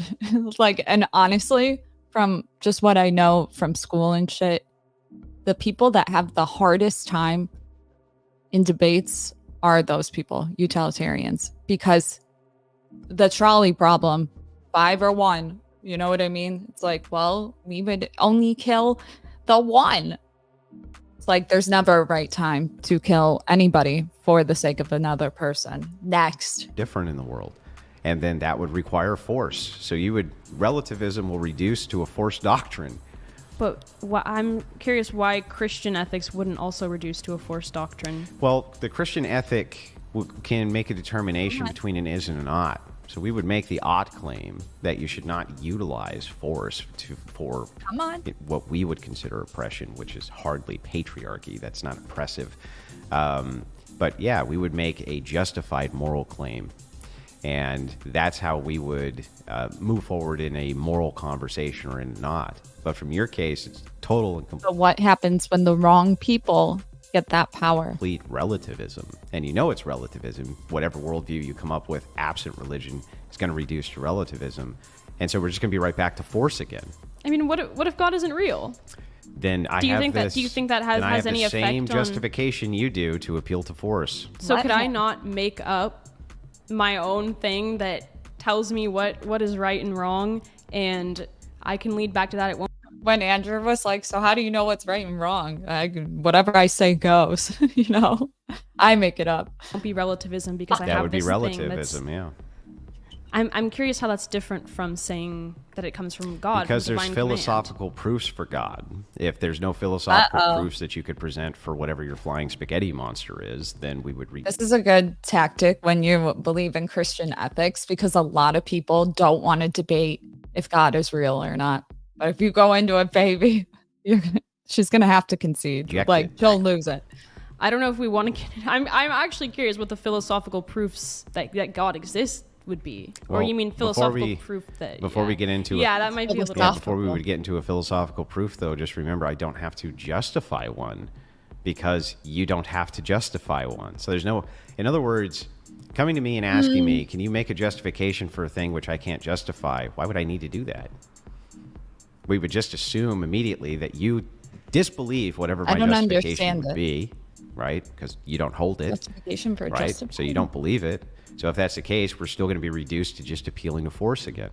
Okay, well then that puts us on equal footing with our If it Actually, put- what he's asking is like, what's the point of anything if women don't have something that could be enforced like men have the enforcement of violence or physical strength? There's nothing, pretty much like rights, right, are held up by men giving them to women. So anything else, what's it held up by? He won. You know what I mean? puts us on But equal we got footing another hour and a half. with our ethics, and both of us are appealing to force, then ultimately, if men decide to utilize force in order, and they have the monopoly on force, you can't make a single moral argument for why that would What? be wrong. So you disagree that What happens when the wrong people get it? Terrorism. patriarchy is oppression? Yeah, okay, but hang on, before we move the goalpost. No, that was a question. Yeah, I know, Okay, and I'll sorry. answer the question, but I asked you one first. And the question I asked was, if it is true that we've reduced it all to relativism, if it is true that all we can do now is appeal to force, and if it is true that men have the monopoly on force, then if men used their force monopoly to oppress women, you couldn't make a single moral argument against that, could you? I think that you could. Objective morality, baby. Then do so. I did not come prepared with a moral argument, honestly, but I think that there are philosophers and people who are Okay, experienced at debating. but you who could. couldn't. I couldn't. No. Okay. Yeah. Gotcha. So you disagree that patriarchy is oppression? Yeah. So I'm curious. Do you think that oppression exists? Do you think that people are oppressed in the world? Depends on how we want to relay what is oppression. So, is oppression just not having the entitlement of rights? Is that just what oppression is? Or is oppression that some people have other rights than other people do? Uh-oh. I mean, She's gonna have to say the first one. my original definition of oppression didn't stand because I couldn't define justice, but I would say Well, justice is super hard to define, so I'm not beating you up about that. No, but- I know. I think that I would say it's keeping one group Yeah, she's from doing being well. able to exercise well. their will in a way that another group is not kept in that position. So one group can't do the same thing. They can't exercise free will the way another group can. I think that would be oppression. To exercise free did will in the same way that Calhoun? another group can. Yeah, sure. You Can are you not exercise able your to do free that. will the same way that I think she is picking the second answer because if people had disadvantages that other people didn't have, they're already at a bad start. Did I get that Understand. right? I don't know. No. Are they oppressing you? Well, I mean, maybe. Honestly, I mean, it does. I think that form of like government Because otherwise, does imply some form of oppression. Well, yeah. then ultimately, wouldn't you have to advocate for some kind of bizarre utopian ideology where everybody is completely equal? There's no leadership, there's no government, there's no nothing. Wouldn't that ultimately be what your goal would have to be then? No, Who are laws for, Andrew? Men. I mean, that's fair. Yeah. And that doesn't sound like Let that's me what you repeat. want. It's not all men, but it's always a man. Love you. Fine. No, not particularly. Yeah. So if we move it back, then maybe we can come up with a different form of oppression. I think it's difficult to I'm not sure what the dictionary definition of oppression is, but so if you've got your phone, I don't care if you look it up. If you want to have a working definition, we can go off of. Honestly. Okay.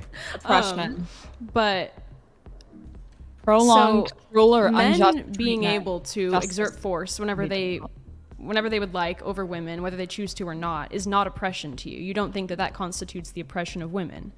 Men being able to... No, it's an entailment of their ontology. So they're able... Well, yeah, but I mean... They are able to make a distinction and say that the what you are and what they are different. And them applying physical force to their aims is the same thing that you appeal to. So if that's true, I don't see how they're oppressing you. What you're trying to do actually would be the oppressive thing, right? Because you want to take them and have them enforce your will. True. Against their will. I mean, I think that it would be... Like if you asked men, is this something you want to do, and no man would get in trouble, like it's anonymous, they would agree with Andrew. And personally, I think when men are conscripted, whether there's been a draft in 50 years, listen, it could happen tomorrow. Look at Ukraine.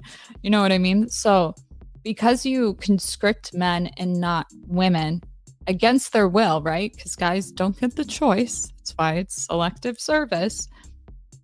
Then that means women who get to vote and they vote against what most men want, like, you know what I mean, the right side, I don't want to get too political, then that's by nature oppressing them, because men wouldn't vote for that shit. And there's more women than men. You see what I'm saying? It's like, that's oppression. The whole selective service is oppression, but you add in the voting component.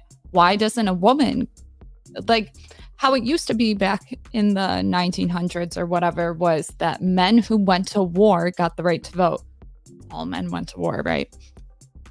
So, but now we're saying, because we have what Andrew calls these entitlements, the rights, the social constructs, it's like, it's not, we're kind of giving women a free pass. And if you really want to talk about who's oppressed, it's the ones that get the cruel and unjust treatment. And dying in a war, I can't really think of a worse one. Maybe torture, but that's an argument. There's to an make, unequal amount of force there. There and I is, think that was, but that's baked into the pie of what it is, just because it's baked in, I mean, how that could still be oppression, right? I mean, like, I don't see who's how to it's say that oppressive for men to move into men's interest and understand that force, that they have a monopoly on force. That doesn't mean that they couldn't be benevolent towards women, but that doesn't mean that they have to give them equality either, nor that not giving them equality means that they're oppressed. I don't see how that's oppression unless we're using, not, at least not by your, well, I guess by your definition it would, but basically everything would be. Like if you and I don't have the same tattoo parlor, I guess. And if that's the case, there's a case for like not having autonomy and shit. Like that freaks me out. I don't know. Because then we treat women like children, right? Unequal. I don't no, know. I'm not saying, I'm saying hi, baby. That would be the outcome. The cause of oppression would be the exertion of force that leads to one group not being able to exert, you know, the same amount of rights, exert then we're free just will back the to same force way. again. So then what it's really a fight about is force. Is that feminism really is you wanting to use the force of the patriarchy to attack itself. Yeah, I mean, I think that's It cannibalizes itself. kind of inevitable. I don't think that disproves like the goal of feminism or Yeah, but why makes it should they do useless. that? Why should they? I mean, I guess women's self-interest. If men have a self-interest to exert their will and, you know, use their biological strength over women, then can you not say that women have a vested interest in pushing back against that and trying to claim some kind of autonomy, some kind of You could say entitlement that, outside but of you're that? going to... I don't know why she doesn't like if I was in her position, I would say something of the sort. Look at what happened when men were in control, and give up like really extreme examples, if you could think of them from back in the day. Like men were pinching their butts on the street. They were catcalling way more. They were, what else were they doing? They were not giving women a lot of positions. Okay. They weren't giving women a lot of positions because it was assumed that they would leave after a couple years to have kids, right? So the attitudes towards women, they used to call women frigid because they didn't want to be forced to fuck their husbands who sucked in bed because they couldn't pick them. The attitude was bad. So in that case, there is cruel, prolonged untreatment, or I'm sorry, bad treatment, but they would have to collectively get there, right? And then he could just argue back, well, look,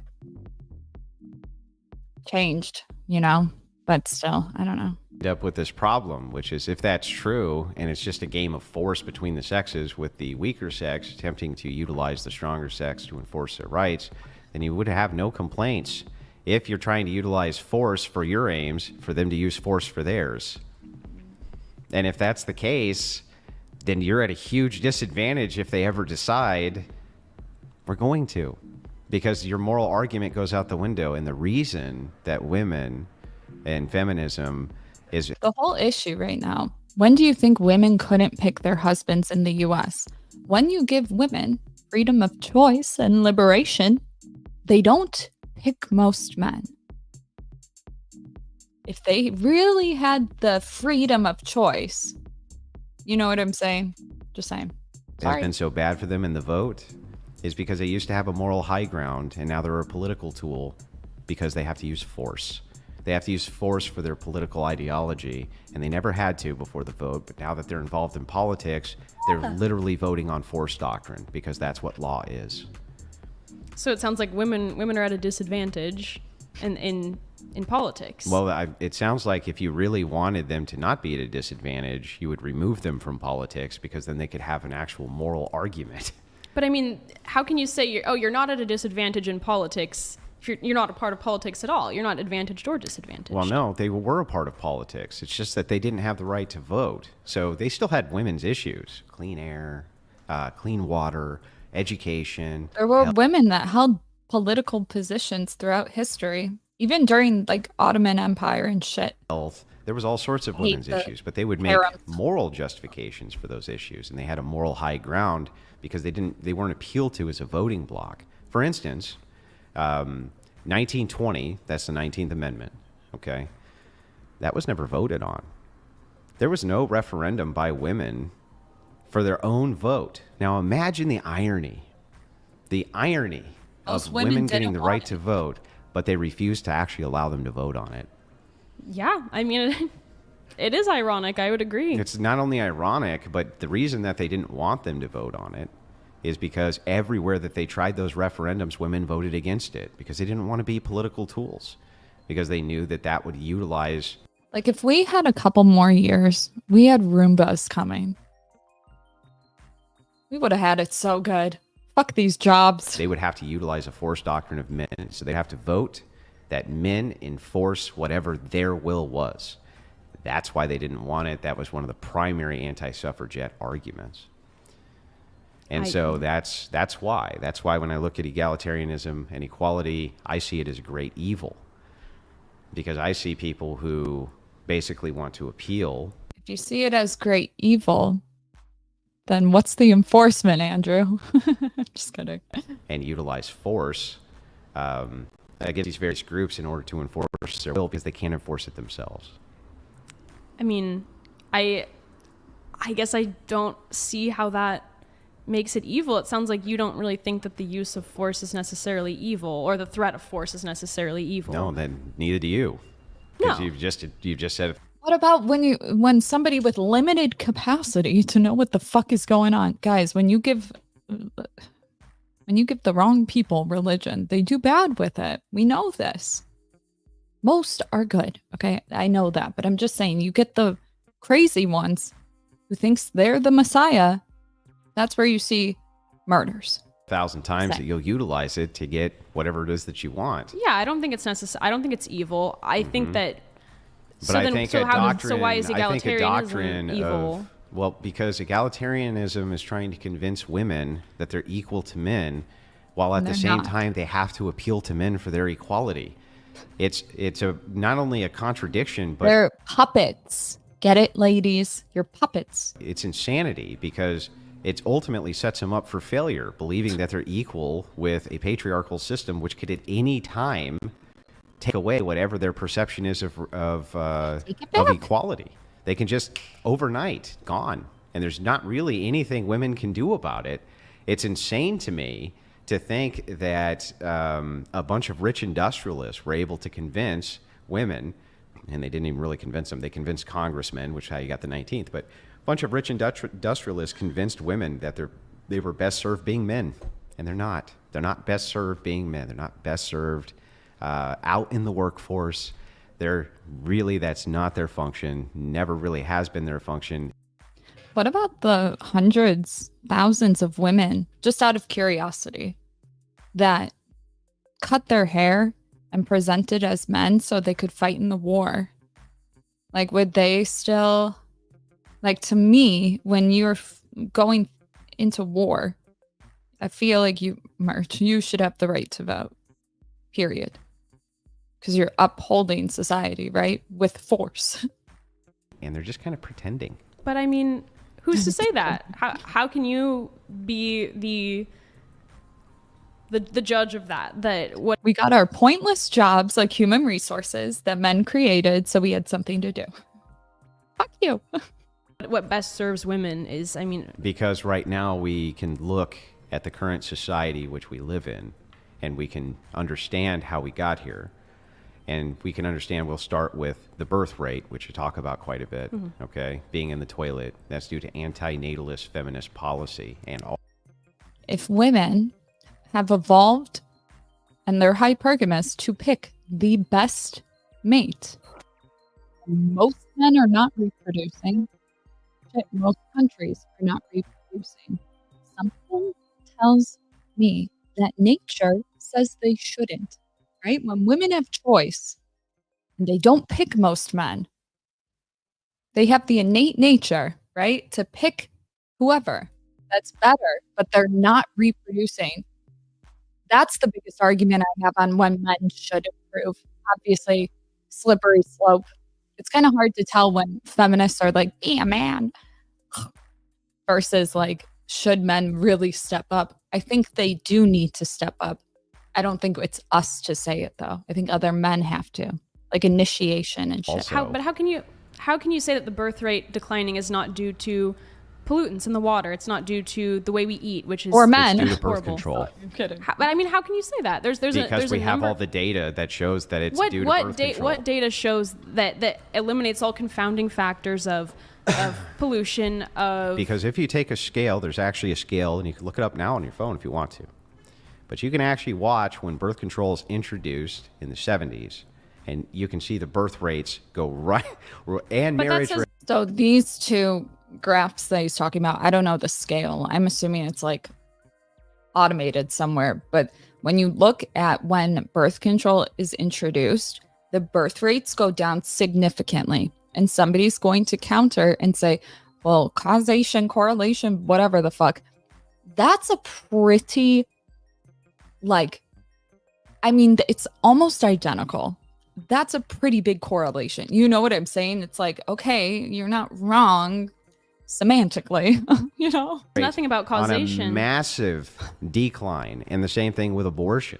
So the thing is, that says nothing about causation. Okay, you can put any two things on all causation is a correlate, by the way. Yeah. So if we have strong enough correlates, like for instance, I don't know, birth control being a thing which prevents birth. Like the fact that they're in the same realm, like gives birth, stops you from giving birth. It's like, shut up, lady. Come on. Be a little that seems bit like more a forgiving. really strong core. In fact, could you think of a single stronger correlate than birth control for why we might have a birth decline? One. Yeah. What? I do think that pollution, like pollution, plastics. Yes. Come on, pollution. Plastic pollution. Yes. Plastic pollution. I do think that male fertility is on the decline because of Because of fucking plastics?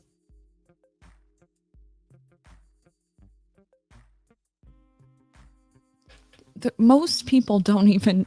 Whatever. I'm done. I can't. chemicals, certain You think chemicals. that plastic pollution I mean, can you disprove is that? more? Hang on, I just want to make sure I get this right first. You think that plastics in the water and the plastics inside of your system have more to do with the falling birth rate than women on birth control? Yeah, because I think most women get off of birth control eventually, and guess what? They don't want their partner. We don't talk about this. Doctors are now coming out and talking about this because it's a big phenomenon that when women go on birth control and they're on it, they're on it while they pick their partner. And then when they want to have kids and they get off of it, now doctors are saying, just a heads up, you might not like your partner. It changes your hormones so much that it changes who you fucking pick. I can't think of a better thing to call this fucking correlation. There's literally no argument to say otherwise. If something can alter you that much, and the big thing is that when they come off of it, they don't want them. So we know that birth control, you know what I'm saying? It's like, come on. start having kids. When? I don't think, honestly, I don't. 1974, when you had you still had glass bottles or whatever. Like, what are we talking about? It's that much later than Or the 80s. it used to be. It used to be when? Birth control's a new advent. That's something modern. Oh, you mean, so like, not, okay. The 1970s, I guess. Right Yeah, around no, the they were beginning of still the advent having of birth babies in their control. 20s. The pill was not as widespread as it is now, but I mean, yeah, obviously. It was around the early 80s that women entered the workforce a lot. Like, that's when you see the spike. And that's when you see women not having the most births. Control would be if I had to much guess. stronger correlate than plastics. Plastics. I mean, I disagree. Plastics and male fertility. You're Yeah. saying that it drops male fertility to the point where they can't get women impregnated anymore? I mean, if all you have to say is there's a strong correlation, I bet you. Okay, how do you stop yourself from getting pregnant? Plan B, which is that came after birth control, right? Condoms. Hi, Dad. Sorry. The pull-out method. Say hi to Dad in the chat. And birth control.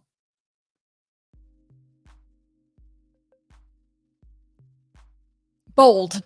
Bold. Could put up a graph that shows the concentration of plastic in the water or concentration of whatever forever chemicals in the water or in They're food not or whatever. the same thing. And you could put the same birth rate graph. Chris donated $200.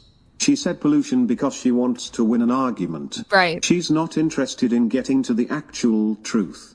Thank you again for making True. feminists look crazy. These clips are going to be great. I do think that's the actual truth. I genuinely believe that there are more factors to the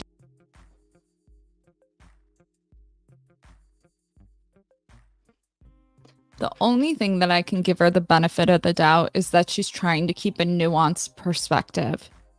But when people start to ignore rationality in a debate, you can almost guarantee that they have cognitive dissonance. She's staying calm and collected, so it's making it hard to hate her. Usually the person that's super calm is the more perceived like one. You could have different cases, but as long as you stay calm, people like you. So she's not displaying the Alex playing with fire shit. No offense, Alex. But she's not doing that. But this is cognitive dissonance. This is when you need to step back. declining birth rates than birth control. Because I think, and I don't think you can really prove that it is birth control because, like I was going to say, you could put up the same graph of the concentration of whatever in the water and the birth rate, and I'm sure it would look just as close. So, really what I'm curious is how you prove that these are connected. Let's test the logic and see if that's the case. If all women went off of birth control tomorrow and had the same amount of sex they're having right now, what do you think would happen to pregnancies? They would go up. How much? Probably by quite a bit. Like, how much do you think quite a bit is? I have no idea, honestly. Well, if Schmishmortians, sorry, my up speech. What is it, like 6 million? I don't know. I don't know the stats. 600. I know it's a 6, but I don't know. I'm like, that's a lot more births. Probably a lot. Now, let us assume for a second that we consumed the exact same amount of plastic that we are right this second, and they all went off of it tomorrow. You're still going to see a huge, massive increase, aren't you? Yeah. Yeah. Okay, so now if we were to retract this and say, okay, but also pregnancies don't equal birth rate, because who's to say that all those women wouldn't go out and abort the children? Okay. I'm just going to give her, that's fine. I thought we were talking about like the advent of birth control, but that's fine. Okay, that's a point. Children. She's cute. Okay, but assuming, let's assume there was no abortion. Okay, if there was no birth control, and by the way, abortion is birth control. That is a form of birth control. Thank you, so Andrew. lumped in with it, but we were talking specifically about the pill. Yeah. So if it is true that if tomorrow all of them went off of birth control, had the same amount of sex, they would all start getting pregnant, because they would, then your argument that plastics are degrading men's fertility. If she wanted to really hold up this argument, there was a lady, she's on Joe Rogan. She has the best voice. I can't think of her name. I think it's Sarah something.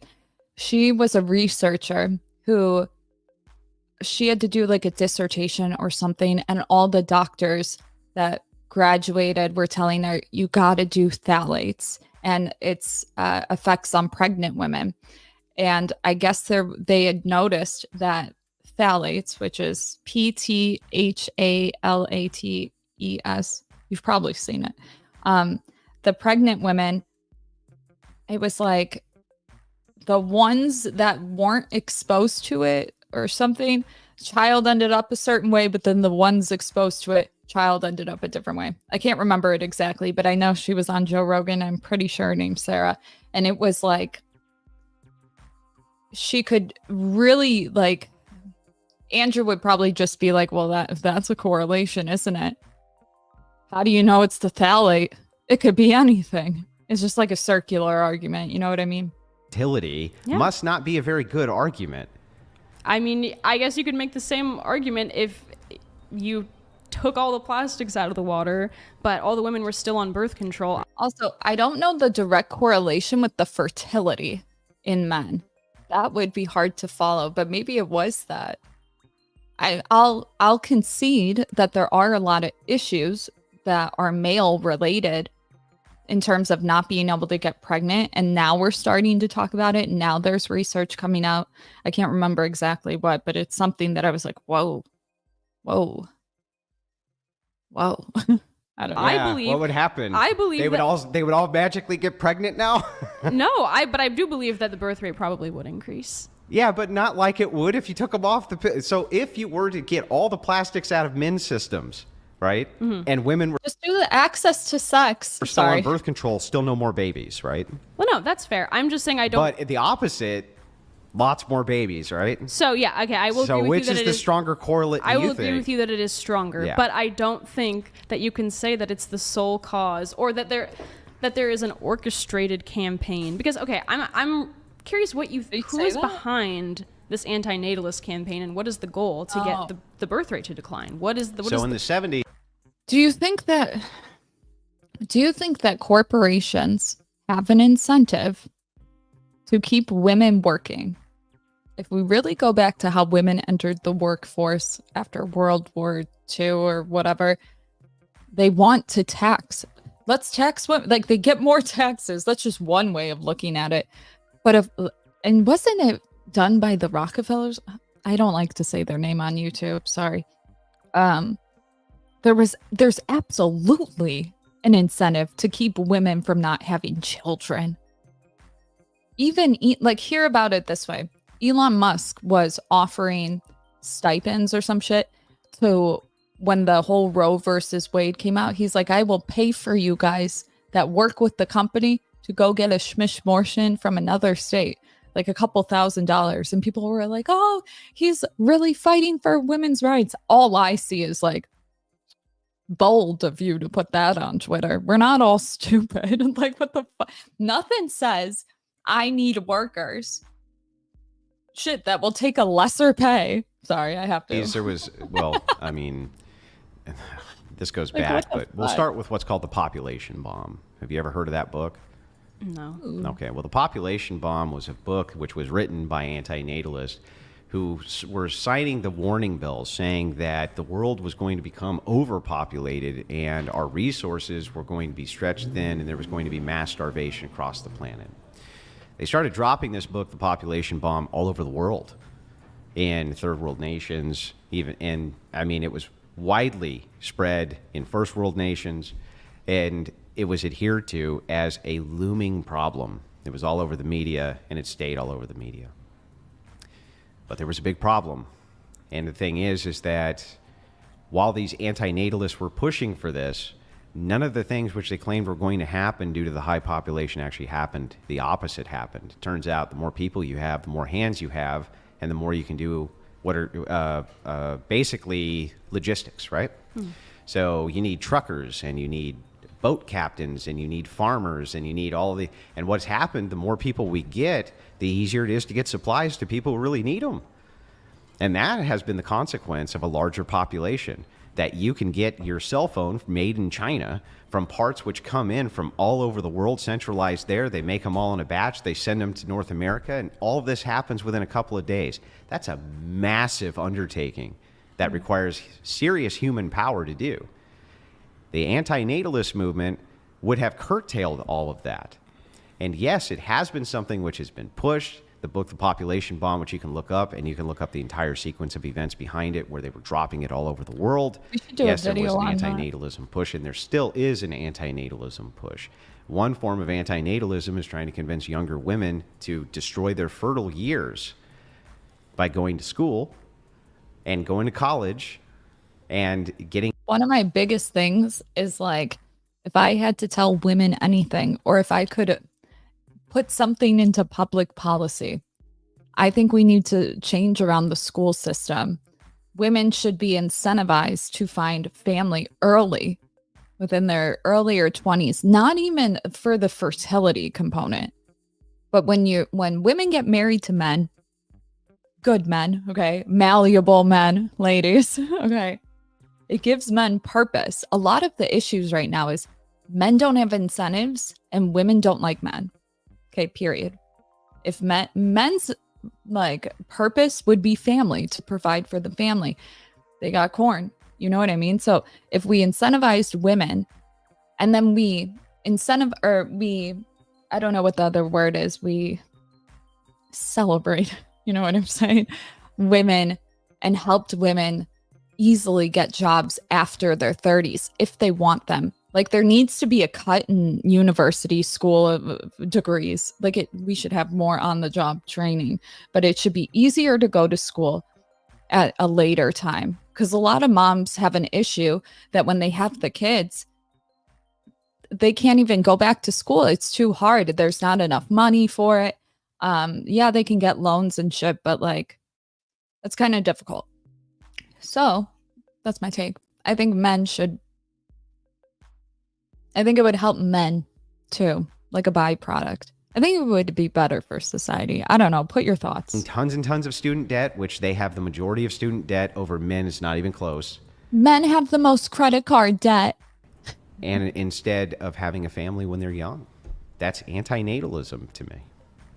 I guess, do you think it's like orchestrated with the intent of... I mean, there's no doubt that the government's handing out student loans, and that the government not only hands out student loans, but really pushes the idea that women should be in school and going for higher education rather than being stay-at-home moms. I see the vilification of the family all throughout media.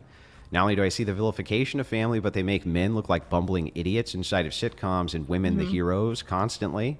I rarely ever see a nuclear family show anymore where there's a strong patriarchal lead and a typified American housewife. I mean, I feel like that was always kind of rare. I mean, like I Love Lucy, the classic American sitcom was subversive, but all in the Yeah, but you could argue it started then, right? family was much closer to what an American family looked like than I Love Lucy with Ricky Ricardo and Lucille Ball. Now, yeah, I mean, that's what I mean. All like, in the Family with Archie Bunker was much more akin to probably what your grandma and grandpa's relationship was actually like. So, yeah, no, I think Whenever people are like referring to the olden days, I'm just like, or they're saying, my marriage is great. I want to talk to the wife. I want to know what she had to give up. Okay. Because if you're talking longevity, sure. But I need to know, because women give up a lot for men. And I know it's a hot take. Men don't want to say women do anything. It's fine. But women do stay at home, for instance, and become caretakers. They had to give away almost their identity. Their job is their identity. You know what I mean? It's like, sometimes I wonder, do men even care? I don't know. I'm going to be single. I'm going to be a spinster forever. think that there were shows like, and by the way, everybody tuned in for that show for that reason, because it was so much closer to the reality of the American family than Lucy goes to the chocolate factory and fucks up for the 8th time. Shouldn't being a mother be their identity? Absolutely not. No. That's when it gets fucked up. Absolutely not. There's new studies that came out. I was going to do a whole video on it because I think it's pretty interesting. And it talks about how is the well-being of the child in things like divorce. Because right now we're like, a nuclear family gives the child the best statistical advantage. And we've been waiting for the studies that show how the children do from divorced parents. They concluded that happy mom indicates if the child is successful. We'll do a whole show on it. But I know people want to say, do it for your kids. I'm somebody that says mom and dad have to be happy first, and then the children come. Very Catholic take. Okay, I grew up Catholic, but I don't think it works any other way. In the same regard of putting on your oxygen mask and then helping them.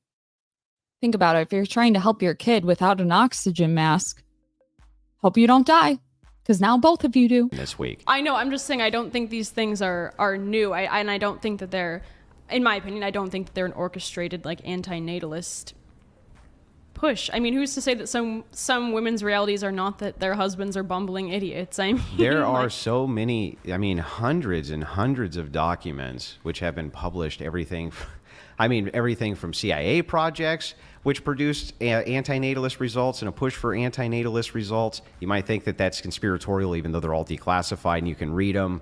But yeah, there's been a massive anti-natalist movement inside of the United States. What does the government... pointing right at the feminists who started... You can even argue that LGBTQ... I'm LGBTQ friendly here, but there was an incentive.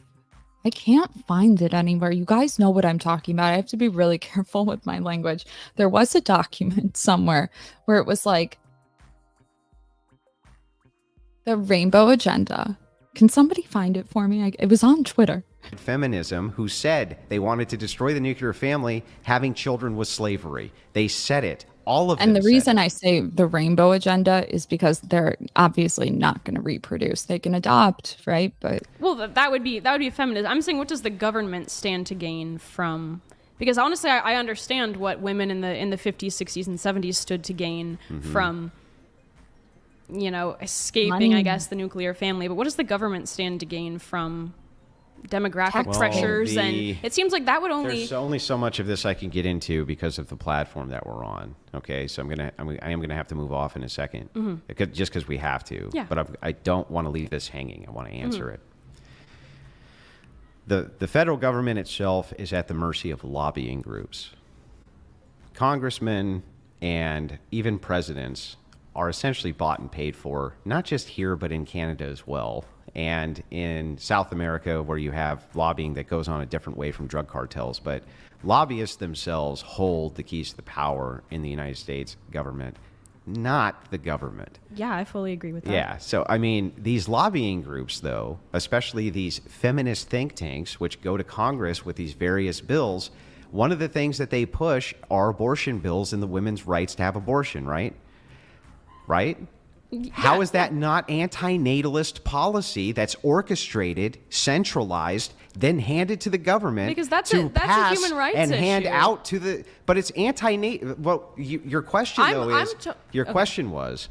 Yeah, you can't say right? that. Is this a conspiracy? Because that's what you're alluding to. Is this Yeah, sounds is this- conspiratorial? But it's not. And I just walked you through how it's not. Okay. If you agree that there are liberal think tanks, and these liberal think tanks are coming up with new and better ways to streamline the abortion process, abortion most certainly an anti-natalist policy. There's no way. This is one way to look at it. I'm not even saying he's wrong, but I go further to like Vanguard, BlackRock. That's where my brain goes.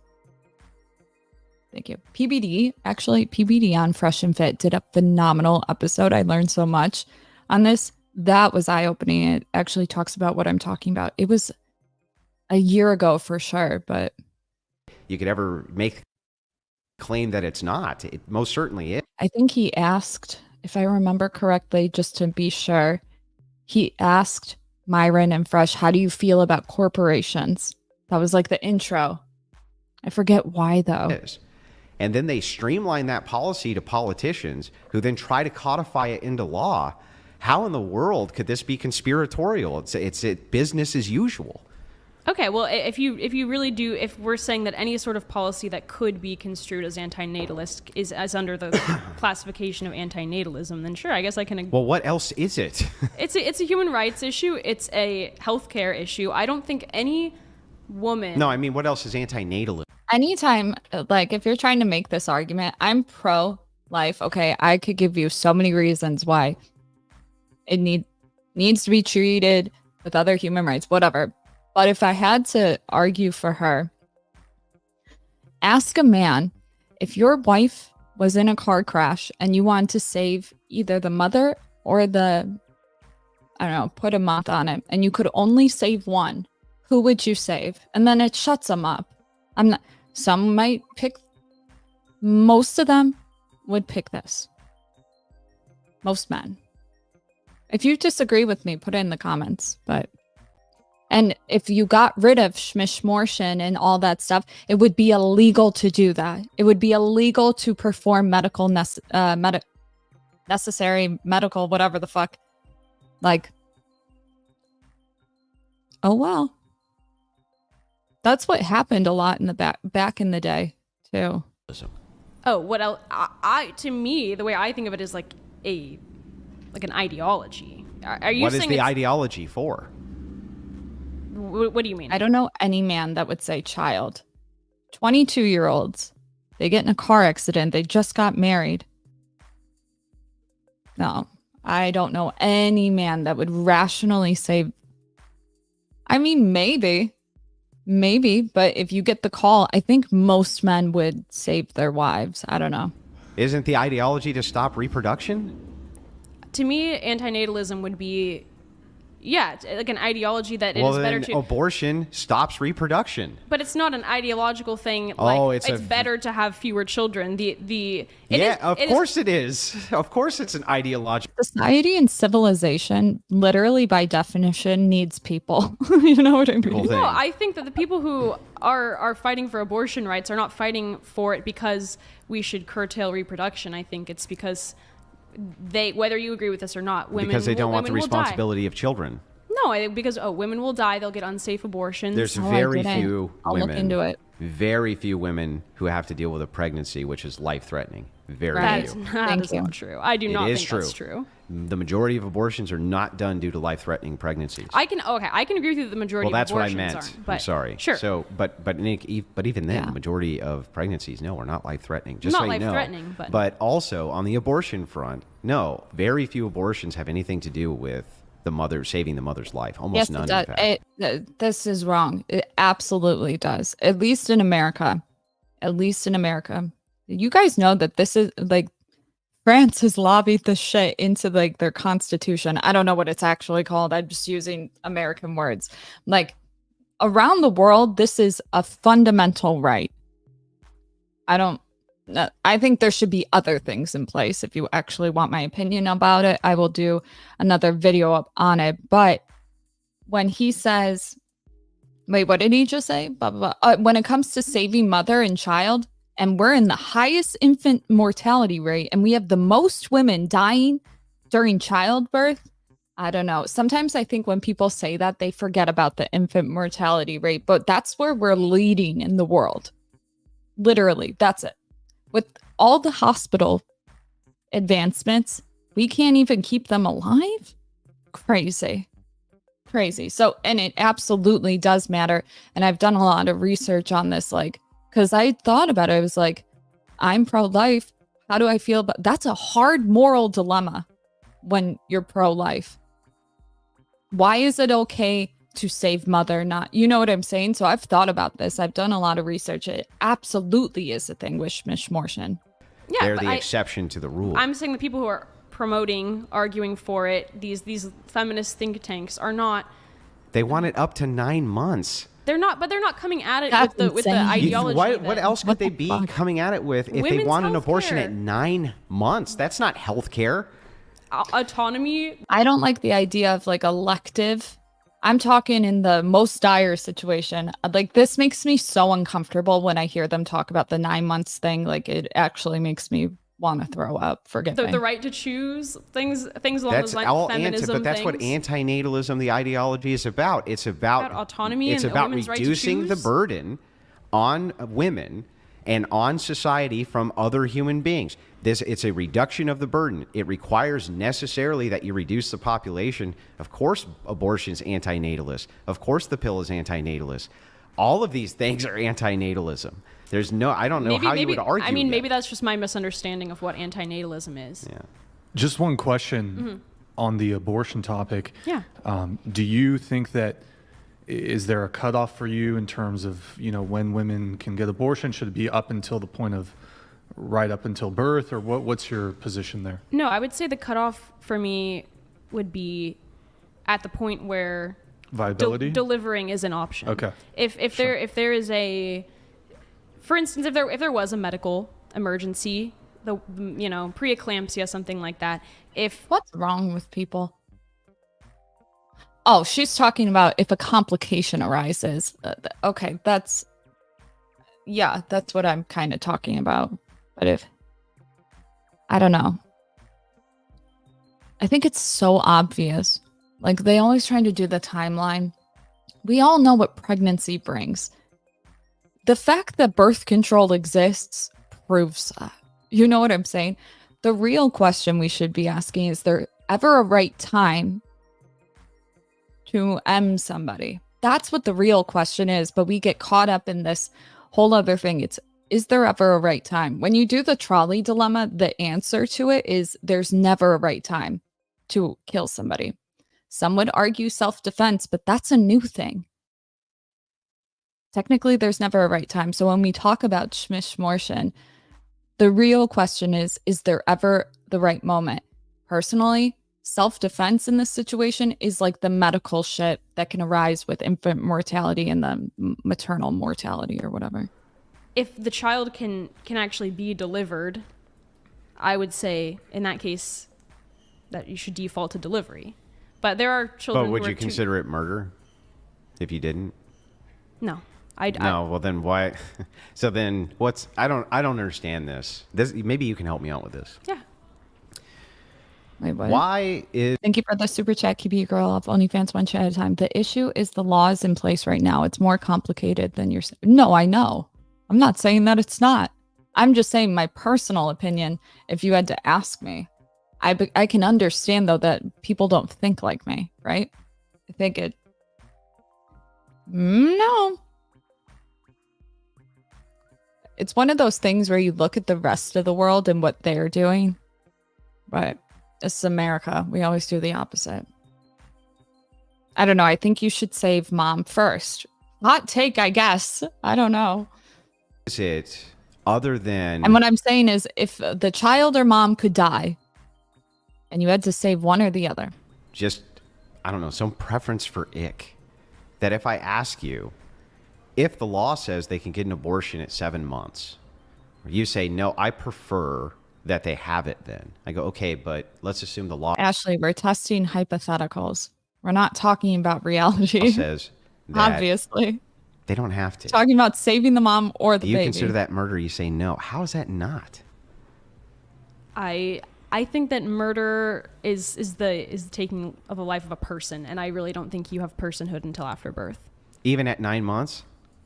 Yeah, I mean, I would say Do you have that to go through the canal? Like, what if yeah. what if your head doesn't quite crown and they just put a shotgun up there? Like, I is that you know, I would is that not. I would murder? not like to see that happen. No, I think once their head is out of the canal, yes. This is a debate. They're testing hypotheticals. That's all that they're doing. And they're talking about anti-natalist. But the only reason that like Schmishmortion in terms of debate would ever be justified to a man who is pro-life is when you pose that question to them. They can't answer it.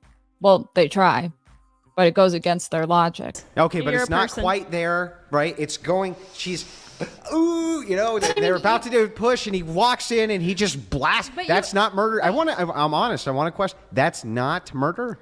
I think in that case, you'd probably end up killing the woman too. But no, No, it's a concentrated blast. No, I think that would be murder. That would be murder, but not the day before. No. I mean, you have to make a distinction. How is that consistent? You have to make a distinction somewhere, don't you? Yeah. Do you believe it? So you believe in like So then no when abortion? does life? So then when is it a human life?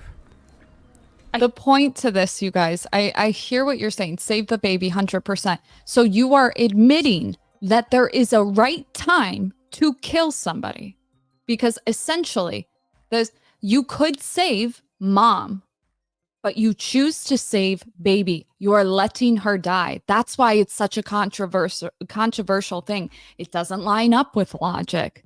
And a lot of people cannot be can't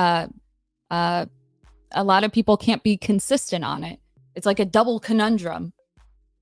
So you're saying that you would save the baby regardless, but you would kill a woman, is what I'm saying. Like, Jesus. Human life, I think the possibility of human life begins in Me conception. too. I think I hate personhood it. is different from human life. And what makes a person? Being born. That's it? No, I think there's biological aspects to personhood, absolutely. So a fetus does have the biological aspects of personhood, but I think there's social aspects, the ability to be a social being, have interactions with other human beings. Okay, so people in coma aren't people? People in what? People in a coma aren't people? No, there's other aspects as well. Like Yeah, like if you, and this is crazy, but if you follow Christian ethics, well, at least Catholicism, okay, I'm not, like saving the mother is what follows. Crazy.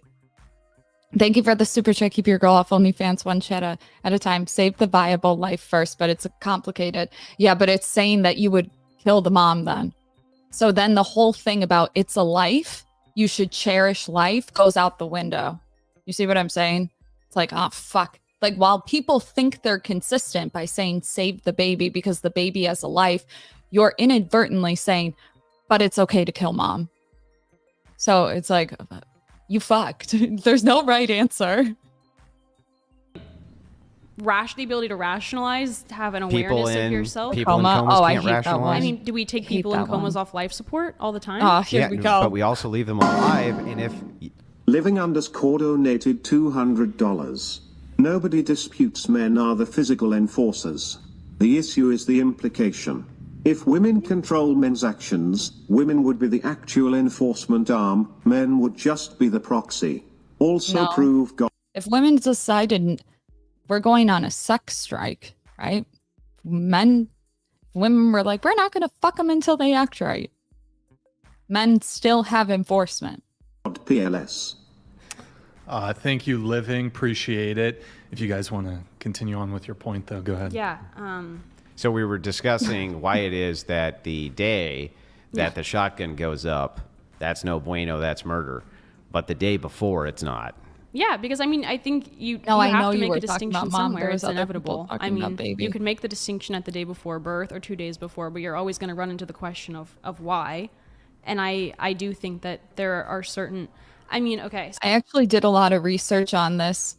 A lot of people on TikTok were saying that this is actually an event that happened. It's a play. So it's interesting you say that. If you had the choice between, Thank you. Why? there's a woman, she is like 27 weeks pregnant, and you can either perform an abortion on her personally or you could kill a 2-year-old child. You have to do one or the other. Which are you doing? If you had to do, you have to either so personally perform an abortion. So from my perspective, these are morally equal. They're morally equal. Okay, so which would you do? You have to do one. Well, they're morally equal. So whichever one I picked, from my perspective. You have to do one. Pick one. Well, okay, I would pick the abortion, and I would also pick the other one if the abortion You're going for wasn't both? available. Yeah. Overachiever. They're morally equivalent. Okay. So you're asking me about a morally equivalent question. But that's why I'm asking you. Okay, now let me ask you a question. Yeah. Okay. If SPK donated $200. Your baby is due in less than a month and you want to keep it. Someone physically assaults you and the baby dies, but you are barely hurt. What should the criminal be charged with? Yeah. Just to show you why that dichotomy doesn't work, remember I did just answer your question, told you which one I would do, right? You said you would do both, but okay, no, I'll do the abortion. Okay. It's false equivalent. Should we have her do the... Hang on, I'm almost done. Okay. Well, let me just ask you the same question back back. Would you rather essay a 2-year-old or a 3-year-old? What the fuck? What? I'm sorry. Ironic. Damn, bro. But that becomes a question of sexual assault. No. Answer the question like Torshaa. I did. Hypothetical, your husband and child are in a fire. Who do you save? Exactly. That's the point. The point is, no matter who I choose, I actively kill the other by not doing anything, you see? But it's a little bit different because in the Schmish-Mortion debate, we're talking about the we're talking about Roe versus Wade being overturned. And so a lot of people are talking about, is abortion ever okay in circumstances, whether it's EPAR? A lot of people are talking about the fact that our country is the biggest on infant mortality and mom's mortality. So a big procedure that's done when we're talking about medical schmishwortions is, who can you save, mom or baby? I think it has to do with something like bleeding out. I don't know. Google it. It's a thing though, and it's common. And it's like, if your position, and I'm only going to say this one more time, if your position, which is also mine, is that the babies, like as soon as you have sex, whatever, you're pregnant, there's a baby. Okay. And if you want to follow that logic where you have to choose who to save, mom or baby, and you pick baby thinking that you're being moral about it because it follows your Schmish-Mortion argument, welcome to the complications of moral arguments and debate because you just killed mom, therefore you're a murderer. See how that works? There's no right answer. So you asking me who would I save in a fire is irrelevant because we're not talking about like the laws. I'd let both of them. I'm just kidding. I don't know. But if you're going to make a false bifurcation for a choice, and I actually answer false bifurcation. It is. What do you mean it's not? If you had to do X or you had to do this, which one would you do? I just gave you the same question back. Now you answer. Which one would you rather essay? That's not the same question. I didn't say it's the same question. It's the same logic. You're doing two different things. One is an abortion. One is doing two different things here too. And what we're looking for, I'm ambidextrous. Is which one you think is more morally abhorrent. Either. When I told you these are morally equivalent to me, you said that's not good enough. You have to choose one. Okay, so I chose one. You're saying these things are morally equivalent to me. Okay. Torshaa, a mother would surrender her life for her child. Nobody has to take her life. No, a lot of times though, the men save the mom.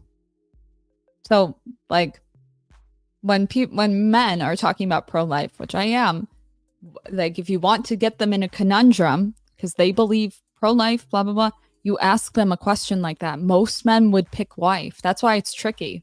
It's a good one, but choose one. Okay. Which one? I mean, fair. I don't think that. See, I don't think that they're morally equivalent. When I ask that question, if I can pull the same answer and say they're morally equivalent, yes, I think that SA is wrong regardless of age. Right. Okay. So murder is wrong regardless of age. I don't think that abortion is murder. Yeah, I know you don't. But what I'm saying is that if you offer a everybody sounds so stupid when they say this. I'm going to end this here. We're going to do the other half. I got to take my dogs out. But like, why'd you just say shit? Wait, fuck. I have to hear it again. or I deviate. I would say these are morally equivalent to me. You said that's not good enough. You have to.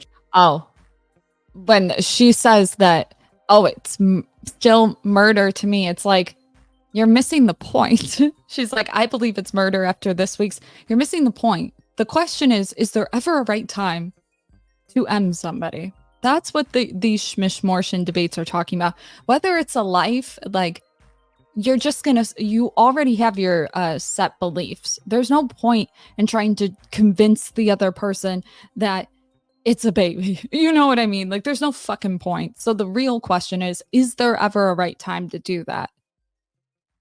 And the reason that it's actually legislated, if I had to guess, is because women are the only ones that can give birth. And is it, for lack of a better word, unconstitutional to make them be forced to have a child? It's a hot take. It's a hot take. But I'm going to end it here. I got to take Lokai out, my sick dog. Like the video, comment. I'd love to hear your guys' takes on the Schmishmortian politely in the comments below. Okay, goodbye.